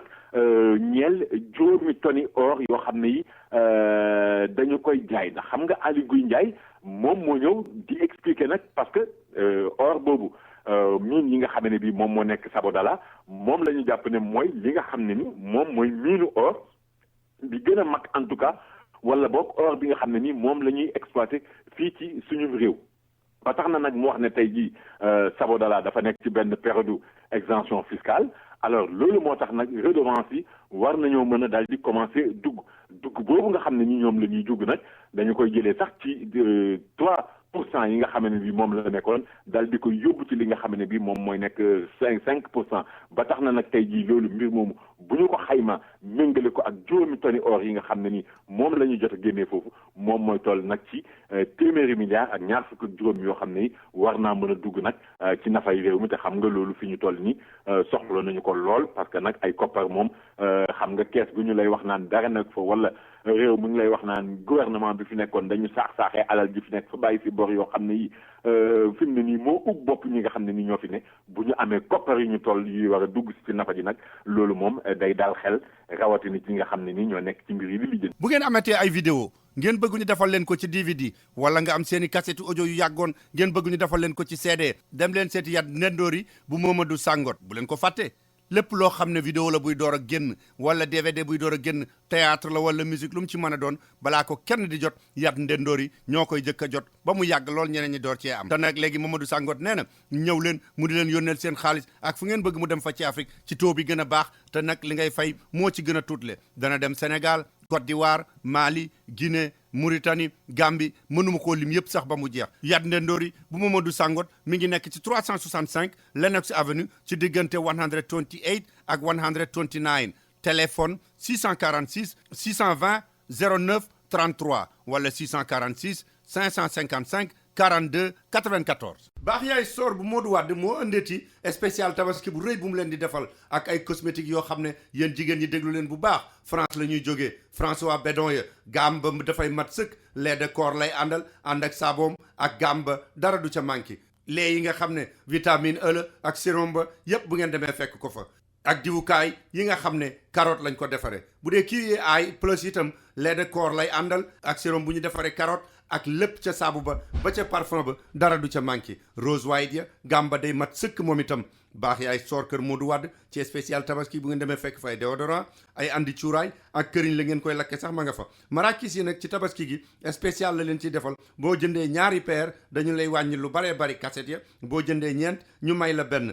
yéen ñi nga xam ne jigéen ñi seen ensemble dàll ak saak ak yamuy àndal yépp ak bijoux ak montre bu ngeen demee fekk ko baax yaay soor kër Modou Wade bu ngeen bëggee fay seeni bill Sénégal itam wala ngeen jënd carte téléphone yoo xam ne $10 yi 60 minutes lay doon dem leen baax yaay soor kër Modou Wade bu ngeen nekkul ci biir New York wala jot si wu leen bu ngeen wootee danañ leen ko mën a deliveril woo leen Modou Wade ci 347 294 6868 347 294 6868 wala ngeen woote baax yaay soor fekk fa maamu ci 212 866 5616 yéen ñëpp ñi dëkk Bronx ak li ko wër yépp déglu leen ma wax leen lu neex Jamtan African American Caribbean Market moo leen di xamal ne lépp lu ngeen soxlaati lu jëm ci seen cin bu leen ko teggi dem leen seeti ko Jamtan mi ngi leen di xamal ne am na géej yéet poisson yu frais couscous vermicelle diwtiir caakri tuufa yoxos yàpp xar ak yàpp nag yëpp ak yàpp ganaar yi sax boo bëggee dañ la koy reyal ci sa kanam daal la koy suqil jox la nga dem am na façon jumbo yu ngeen bëgg ba ci ajaay yi ak jonge ya nga xam ne ñoo am ca Sénégal ak yeneen yu baree bari am na aceke am na mburum français moo xam ne da ngay toog ñu lakkal la ko génn ko mu tàng jër ñu jox la am na nooflaay am na gerte xaaraan am na cere ak araw ak yeneen yu dul jeex fruits yaak légumes yi nag moom yu frais lay doon yu bees tàq lañ lay indil te nag loo fa yóbbu ci carte Wig wala yu Food Stamp daañu ko jël boo bëggee chargé lu sa téléphone danañ la ko defal ca Sénégal muy Tigo wala muy Orange boo bëggee ñu fayal la say bill ya nekk ca Sénégal te itam dañuy yónnee xaalis ci Choice Money Transfer ak BHS New York Jamtan African American Caribbean Market mi ngi nekk ci 1479 Westchester Avenue ci angle Evergreen ci Bronx téléphone 718 450 8200 718 450 8200 bu ngeen wootee laajte leen Tidiane wala Alpha. waaw mais Pape defe naa ne ministre boobu di Aly Ngouille Ndiaye bu fekkee moom mi ngi dugal dara am na ko nattangoom boo xam ne moo yor mbiru njàngale mi moom mi ngi xaar dara dugg ngir mu mën a déggoo ak ñiy jàngale ngir nee nañu daal dañu bëgg fexe ba yëngatu yi doon am mu jeex yan pexe la ñu wax ne moom lañ ci bëgg a def. waaw parce que xam nga nag daam njàngaleem Sénégal li nga xam ne nii moom moo tax mu doy waar moo di dafa nekk loo xam ne ay grève yu dul jeex ñoo ko nar di yàq saay bu nekk ba tax na nag bii yoon li nga xam ne bii mooy gouvernement bi ak ñaar fukki syndicat ak ñett yoo xam ne dañu fi nekk ñoom dañu fas yéene jàpp daal ne weeru jot danañu daje daal di féq waxtaan pour xool ni nga xam ne bii noonu la ñu war a mën a def pour daal benn fitna wala ay grève du ñu fi ñëw di yàq li nga xam ne bi moom moo di njàng mi loolu nag moom la ñu xamle te fi mu nekk nii dañu bëgg weer wu ne ni ma la ko waxee léegi ñu daal di ciy def waxtaan te itamit loolu nag war nañ cee mën a am yaakaar bi yoon parce que booy xool bokk na ci syndicat yi nga xam ne ni ñoom ñoo ci fas yéene dugal seen loxo ñu demee ni ci ay OIS wala OIS RD wala CIPROS SIDES IDEN ODES SAEMS CUSEMS wala CUSEMS wala ADPT wala ODELS ak SDA SNELA FC SNELA CNTS REL dégg nga ma maanaam daal SELS syndicat yooyu yëpp daal ñoom ñoo fas yéene dugal seen loxo ci mbir mi ànd ci nag ak jëwriñ ñi nga xam ne bii moom la ñu dénk mbirum njàng mi nee nañu daal bu ko defee ñu lijjanti doxalee noo xam ne nii dégg nga ma grève yi dana wàññeeku parce que booy xool école ubbeegul déjà ñu ngi wax waxu grève ba tax na tey jii enseignants yi ñenn ñi ñu ngi naan nguur gi daf leen bëgg a jaxaseeg askanu réewum Sénégal wala bëgg leen a jaxaseeg parents d'élèves yi mais bëggul jël li nga xam ne bii mooy carrément seen ay problème ñu teg ko ci table bi lijjanti ko ñenn ñi naan non état continuité la am na accord yoo xam ne yi amoon nañ ko ak gouvernement bi nga xam ne bi moom moo fi nekkoon loolu dañ ko war a mën a doxal fi mu nekk nii booy xool ren ji atub daaw bi examen yo woon ñu ngi koy wéyal ba léegi parce que université yi moo xam bu Dakar wala bu Ndar ñu ngi ci seen examen yi ba léegi nga gis ne rek loolu la gars yi bëgg mu jeex moo tax nag ñu ne léegi dafay jaadu weeru jot ñu séq waxtaan bu ko defee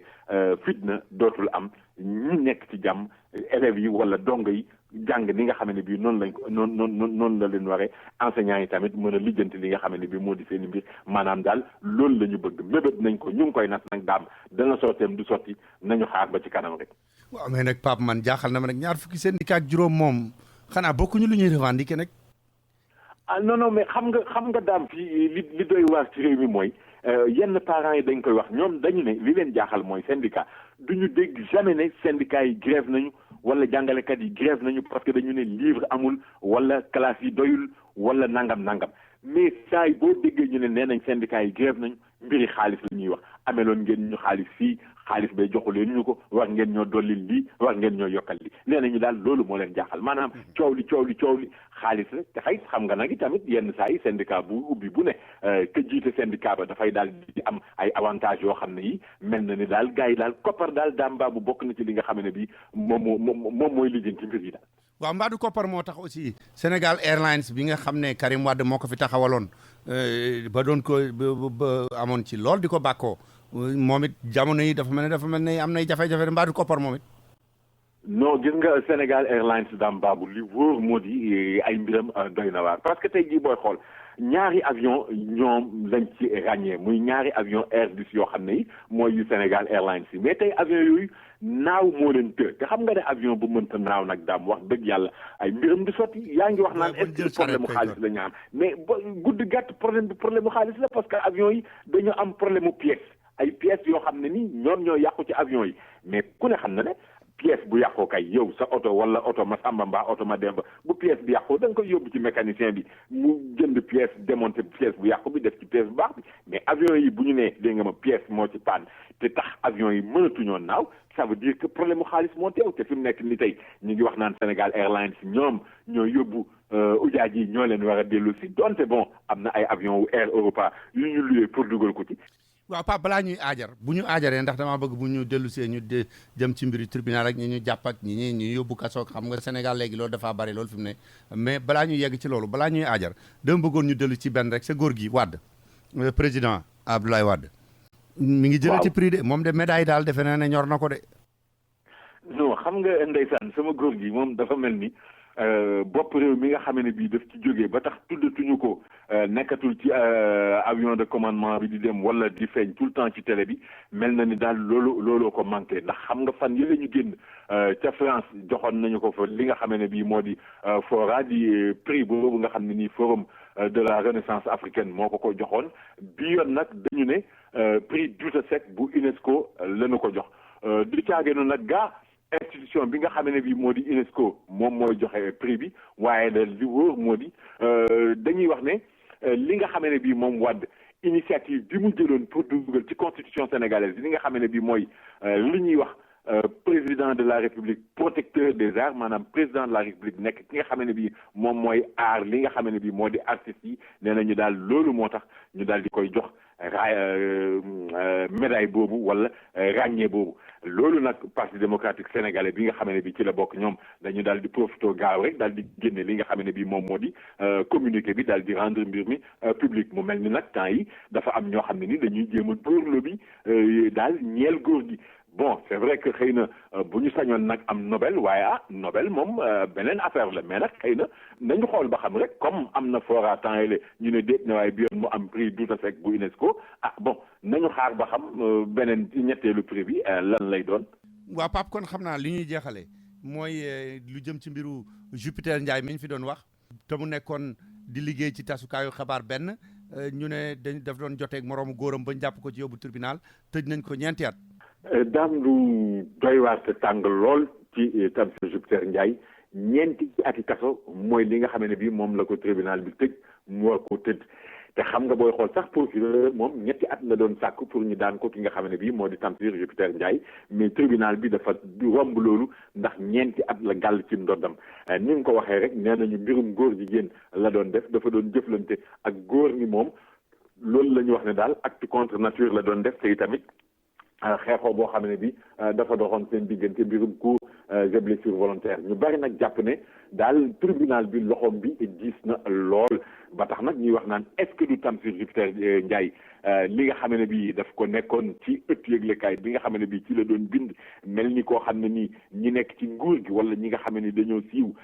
di lijjanti seen mbir ak di lëñbët seen mbir ak naan lii jaaduwul ak lii waru leen koo def ak nii ki nii naaka naa est-ce que du loolu moo tax ñu gàll ko li nga xam ne bii moom la ñu ko gàll mais daal jàpp nañu ne ak lu mënti am dafa mel ni daal mbir mi moom au lieu de peine ni ñu koy waxee xëy na châtiment la war a gën a niru rawatina nag kaso ba nga xam ne bii fa la nar a nekk ñeenti at dafay nekk loo xam ne nii tey ay góor la fay nekkal te itamit comme mbirum góor jigéen moo tax ñu yóbbu ko foofee nee nañu boo moytuwul ñama fay fekk yi tamit mën nañu koo indil ay buntu xataal wala ay coono jëm ci mbir yu ni mel rax ci dolli it boo xam ne bii xëy na mën naa ñàkk liggéeyam parce que xam nga dañuy wax naan fonctionnaire bu ñu ko tëjee lu ëpp ñetti weeri kaso mën na fa jaaree ñàkk liggéeyam mais nag comme ñi ngi xalaat naan mën na def appel te it mën na def pourvoi en cassation li fekk voie de recours yooyu yëpp jeexagul moom xëy na liggéeyam mën na ko bañ a ñàkkagum waaye nag daal ñu bari gis nañu ne ñeenti at yi nga xam ne bii gàll nañ ko daal tàng na jër. waaw Pape Luc Nicolaï moom kenn xamagul luñ koy gàll de waaye dafa mel ne moom Jupiter ñoo bokk fu ñuy fanaan moom it ca kaso ba fi mu ne de. waaw Luc Nicolaï day kenn xamagul lu ñu koy gàll ndax ci ndeeteel weer wi la ñu koy atte fanweeri fan ak benn ci weeru octobre wi la ñuy wax mais nag li nga xam ne bii moom la ñu koy tuumaal moom du mbirum góor jigéen kenn toppewu ko yooyu waaye dañuy wax naan extorsion de fonds maanaam daal dafa doon jéem a roppat kopparu jàmbur ci xuppe ak yu ni mel ak itamit association de malfaiteurs maanaam ay saay-saay soo xam ne ni dañoo ànd def groupe pour def li nga xam ne bii moo di ay ñaawteef wala ay njombe te xam nga yëpp mi ngi déparé nag ci mbirum tubaab boobu nga xam ne bii moom la ñu jàpp fële ca Saly tubaab bi jiite Lamantin Beach te ñu doon wax naan dañu fekk drogue ci li nga xam ne bii moo di bureau ba jàppoon ko yóbbu di wax sax naan ba ñu koy yóbbu doon na jéem a ger ki nga xam ne bii moo di procureur parce que demoon nañ bay wax sax naan lu toll ci milliard doon na ko jéem a génne teg ci taabal ji pour ñu bàyyi ko gars yi daal koy placer mandat dépôt moom Luc Nicolaï nag dañu wax ne dafa doon kooku la doon jéem a roppat ay koppar te ñu ngi dem sax bay wax naan mbirum drogue bi boo moytuwul ñoom ñoo ko dugal ci biiru kooku maanaam daal dañ ko doon jéem a saltel derem wala dañu ko doon jéem a tilimal ci loolu sax la ñuy jàppee tamit ñaari douanier yoo xam ne yi dañu leen di tuumaal ci mbir mi di leen ci topp ak ñaari nit ñoo xam ne nii dañuy doon liggéey Lamantin Beach di wax naan ñoom tamit seen loxo setul ci mbir mi ba tax na tey ji nag am na ñoo xam ne tamit ñu ngi commencé di yëkkati kàddu di wax naan mbaadu tubaab bi alalam ju bari ji moo tax ñu koy jéem a wut nu ñu ko raxasee mbaa nu ñu ko fobeere mais lu mën a am daal moo di daam comme mbir mi tribunal la jëm te tribunal moom layal wax la baat ak tontu lay doon xam naa ne du ñàkk mbir mi dana leer bu boobaa donte nag Luc Nicolaï moom dafa bañ benn demande de mise en liberté provisoire boo xam ne ni ay avocat am dañ ko naroon a déposé mu ne leen non bu leen ko déposé bàyyi leen ma dem kaso bu ko defee bu àtte ba jotee lépp dina leer mbir mi nag fi mu nekk nii dana gaaw lool parce que ci ndeeteel weer wi maanaam àllarba ji ñu dëgmal ci la ñu nar a àtte mbir mi bu boobaa nag jaakaar nañu ne dana leer wala baat ak tontu lay doon ak lay dana nañu xam daal fan lay mujj daal. waaw Pape li ñuy jeexale mooy dafa mel ne dañu wax ni dafa am benn waaye bu ñu fekk cité gàddaay bi nekk ci gannaaw ci Parcelles Assainies boo xam ne daal dañ ko fekk ñu takku bu mu yéese boppam wala boog ñu yéese ko kenn xamul lan la loolu nu mu demee. waaw kooku day ndeysaan ku ñuy wax Babacar John la ñu gënoon ko xam ci turu Mbay nee nañu moom amoon na soxna ami tamit lu toll ci 3 doom nee nañ daal dañu ko fekk buum takk ci baat bi muy lang ginnaaw boo xamee ne bii buum nga it ñu ngi ko takk ci benn filao ñu ngi ko fekkoon nag mu sol benn pantalon bu vert ak benn t-shirt bu xonq ay nit ñoo xam ne ni daal dañu doon def seen jogging ci filao yi nga xam ne bii ñoo nekk ci plage yu cité gàddaay bi foofee ca Géejawaay ñoom ñoo ko gis bi ñu ko gisee nag ci la ñu daal di woote li wóor daal mooy nee nañu moom xamewuñ ko woon benn feebaru xel te bërki bi la jóge woon këram ndax moom mi ngi dëkkoon fi nga xam ne bii moo di cité Asegna di liggéey fi nga xam ne bii moo di Dalifort ndax moom tapissier la woon li nga xam ne bii nag moom moo ko yóbbee loolu ndax dafa xaw wala ndax dañu ko faat takk ko noonu dese naa leer li wóor mooy police scientifique ak ñi nga xam ne bii ñoo nekk ci commissariat Wakhinane Nimzatt ñoom la ñu dénk mbirum enquête bi jàpp nañu ne xëy na danañ ci gën a mën a indi ay leeral ginnaaw boo xam ne bii nag néew bi moom jël nañu ko yóbbu hôpital général bu Grand Yoff pour def li nga xam ne bii moo di autopsie bi ndax gën a mën a am lu leer daal ci nan la ñàkkee bakkanam ak xëy na nan la demee dàmbaabu. Pape Ndao maa ngi lay gërëm di la sant ma di la waxati kon yàlla nañu yàlla may yool ci tabaski gi ñu fekkee ko déwén. allahuma amin yàlla nañu ko yàlla defal te defal ko ñëpp te tamit nag daam nanu ko doon waxee de ba nuy nekk gone dañuy ñaan ndéwénal xanaa de defoon nañ ko daaw fekkee déwén dañuy baaxantal lay doon rek. baax na jërëjëf Pape jërëjëf Pape jërëjëf.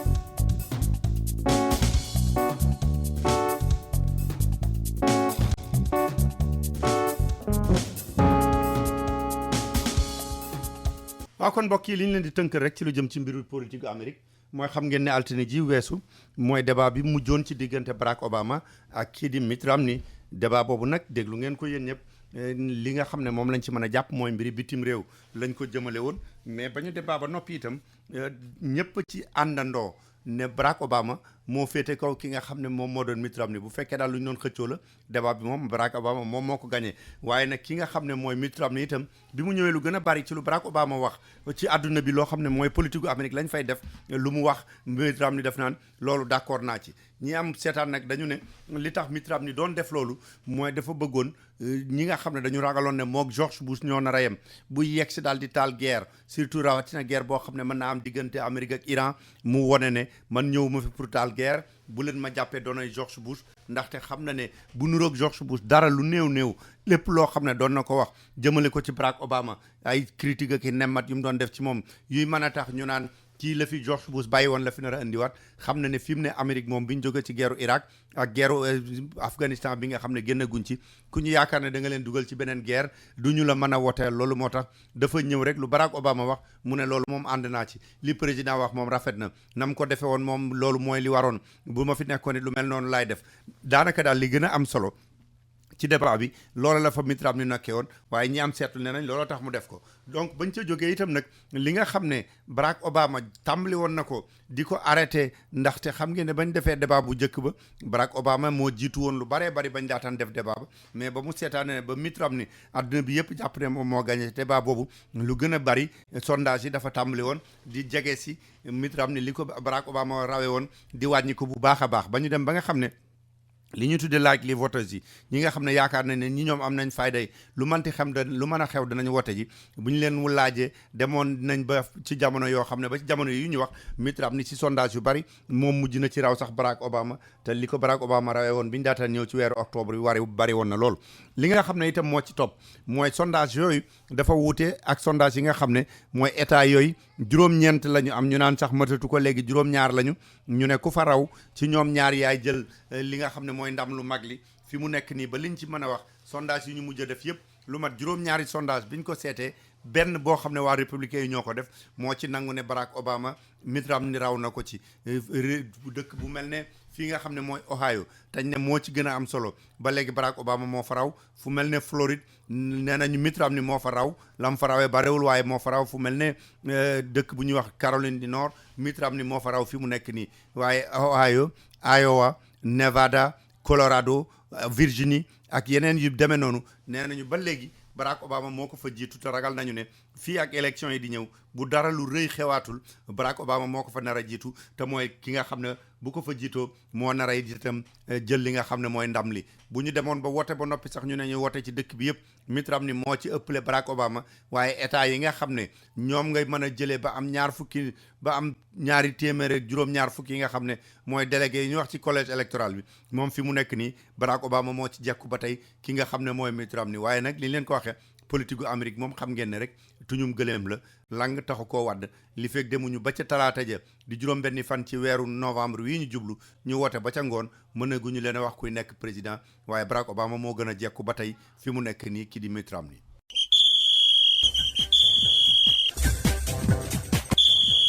waaw kon bu ñu jógee ci Pape Ndaw li ñuy daal def mooy ñëw génn ci lu jëm ci mbiru tàggat yaram bi bàyyi leen ak kii di El Hadj Malick Ndiaye El Hadj Malick liñ ko jëkk a laaj mooy ñi nga xam ne ñoo yor fédération bi yor mbiru football ba ca Sénégal xam naa ne bu président ba nanguwul a démissionné it ñeneen ña nga xam ne ñoo ko wër moom am na ci ñuy wax ne gàcce gi du leen fa fekk. bokk na ci Cheikh Seck moom démissionné na Moussa Diaw Dieng démissionné na Ibrahima Traoré démissionné na ñu ruumaraat ne kii de Badara Mama Yacine jiite arbitre yi démissionné moom sax moom démb moo ñëw bu nekkee moo la boo nañu kat Malick mooy fi mu ne nii li nga bëgg a def mooy tekki sama ndomba tànk parce que football bi doxatul laataa loolu nag kii li ñu demoon moom tekki na ndomba tànk ñu jàpp ne nag su fekkee ne 40% bu comité exécutif bi nga xam ne ñaar fukki nit ak ñett lañ démissionné nañ fédération bi di amati maanaam yoon ngir rek dogal ci wàllu yoonu football bi daam baabu. waaw mais entraîneur bi ñu jëloon moom mooy Joseph Koto moom nee nañ ko li ñu la santoon defuloo ko ba léegi dàq nañ ko. dàq nañ ko kay moom dàq nañ ko fii mardi lañ ko dàq moom ak Karim Séga Diouf bi ñu ko dàqee nag lañ jël équipe bi def FIFA bi dañu si jox ko dañ ko kii di Mayacine DTN bi Koto nag liñ ko reproché mooy liñ ko santoon def quoi dañ nekkoon mu qualifié ci wàllu demi-finale Coupe d'Afrique bi dem Coupe d'Afrique deful loolu ñu dàq ko bien vrai que muy course bi ci wàllu li nga xam ne nag moom mu nekk wàllu Coupe du monde bi Koto mu leen jàpp na tamit ci groupe dafa échappé woon parce que wax ji sew ji bëri woon na te yaa ngi dégg mbirum boole ko njëriñ ak El Hadj Diouf mbirum boole ko ak ñoom Aliou Camara donc Koto ci rapport Joseph Koto dafa wax ne moom nag ñàkk chance moom moo tax aussi mais nag nee na moom def ni képp fulaay kàtt ñoom parce que waaye tamit jox ni li nga xam ne mooy fiyaal arbitraire moo tax Sénégal demul ci li nga xam ne mooy fiyaal Coupe d'Afrique bi nga xam ne bokk na ci ñu ko sasoon waaye ñun groupe bi bu ñu ko jàppee Sénégal mën na am dara. waaw mais xam nga lu mel noonu bu amee nag nit dinañu def demale ka fekkale di tudd ay tur naan diw mën naa nekk entraîneur bi diw intéressé na est-ce que loolu am na ci loo ci mën a wax. waaw am na ci kay parce que ku ci mën Alain Giresse dinañ ko si Mali nekkoon joueur Bordeaux nekkoon ci équipe France mag boobu ñuy wax ni mbir mi soxal na ko Ani Goté ni José Ani Goté mbir mi soxal na ko am na ay tur yu bëree bëri ñeen di agité waaye ne amul moo ne moom du def focalisé ci tubaab wala nit ku ñuul koo xam ne daal am na dëkk am na jaar-jaar mën a génne Sénégal jafe-jafe kooku la ñu dégg si équipe nationale daan baabu. El Hadj Malick Ndiaye maa ngi lay gërëm di la sant. waaw kon nu daal di ñëw ak yéen ci tàggee Serigne Sidi Mokhtar Mbacké xalif général Mouride Serigne Abdou Wahab Diop imam Bachirou Lo ak ñi bokk ci Mika ñëpp Serigne Takko Diop ca Darou Salaam doon bàyyi ci ki faatu Talla Diaw ci New York doon borom këru ki faatu Omar Diaw ak soxnaam Khady Dieng ak famille Diaw Ndiaw yëpp Serigne Asta Kane ak ñi cosaanoo Kër Ndiob ñëpp Marie Fall ak borom këram Abdou Damel Fall Amsata Diaw Gora Konté ak membre daayira Serigne Massamba Diop yëpp Cheikh Lay 42e doon nijaay ci ki faatu Cheikh Mbaye Mor Seck ak bokk yeeg xarit yi ñooy am naqar ak tiis di leen tàgge seen taalibe seen soxna seen doom seen jarbaat Ndey Diop nelaw na tey jii ca Touba denc nañu ko tey jii ca Daaru Salaam ku bëgg a def njaale mi itam mën ngaa woote ci 646 474 9234 646 474 9234 ku dégg tàgge bi ñaanal ko yàlla yërëm ko te yeexeenu kon ñu nit bokk yi foofu lañ leen di tàggoo rek te di leen wax ba altine ak jàmm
dama nam na déggu daaj bu mbax dëxin daaje sama yaay bëgg naa la yaayu xaali yaayu alaaje waaw waaw te mari jël saa yi de yow yaay booy ji la bàkk la jóobee la sargal la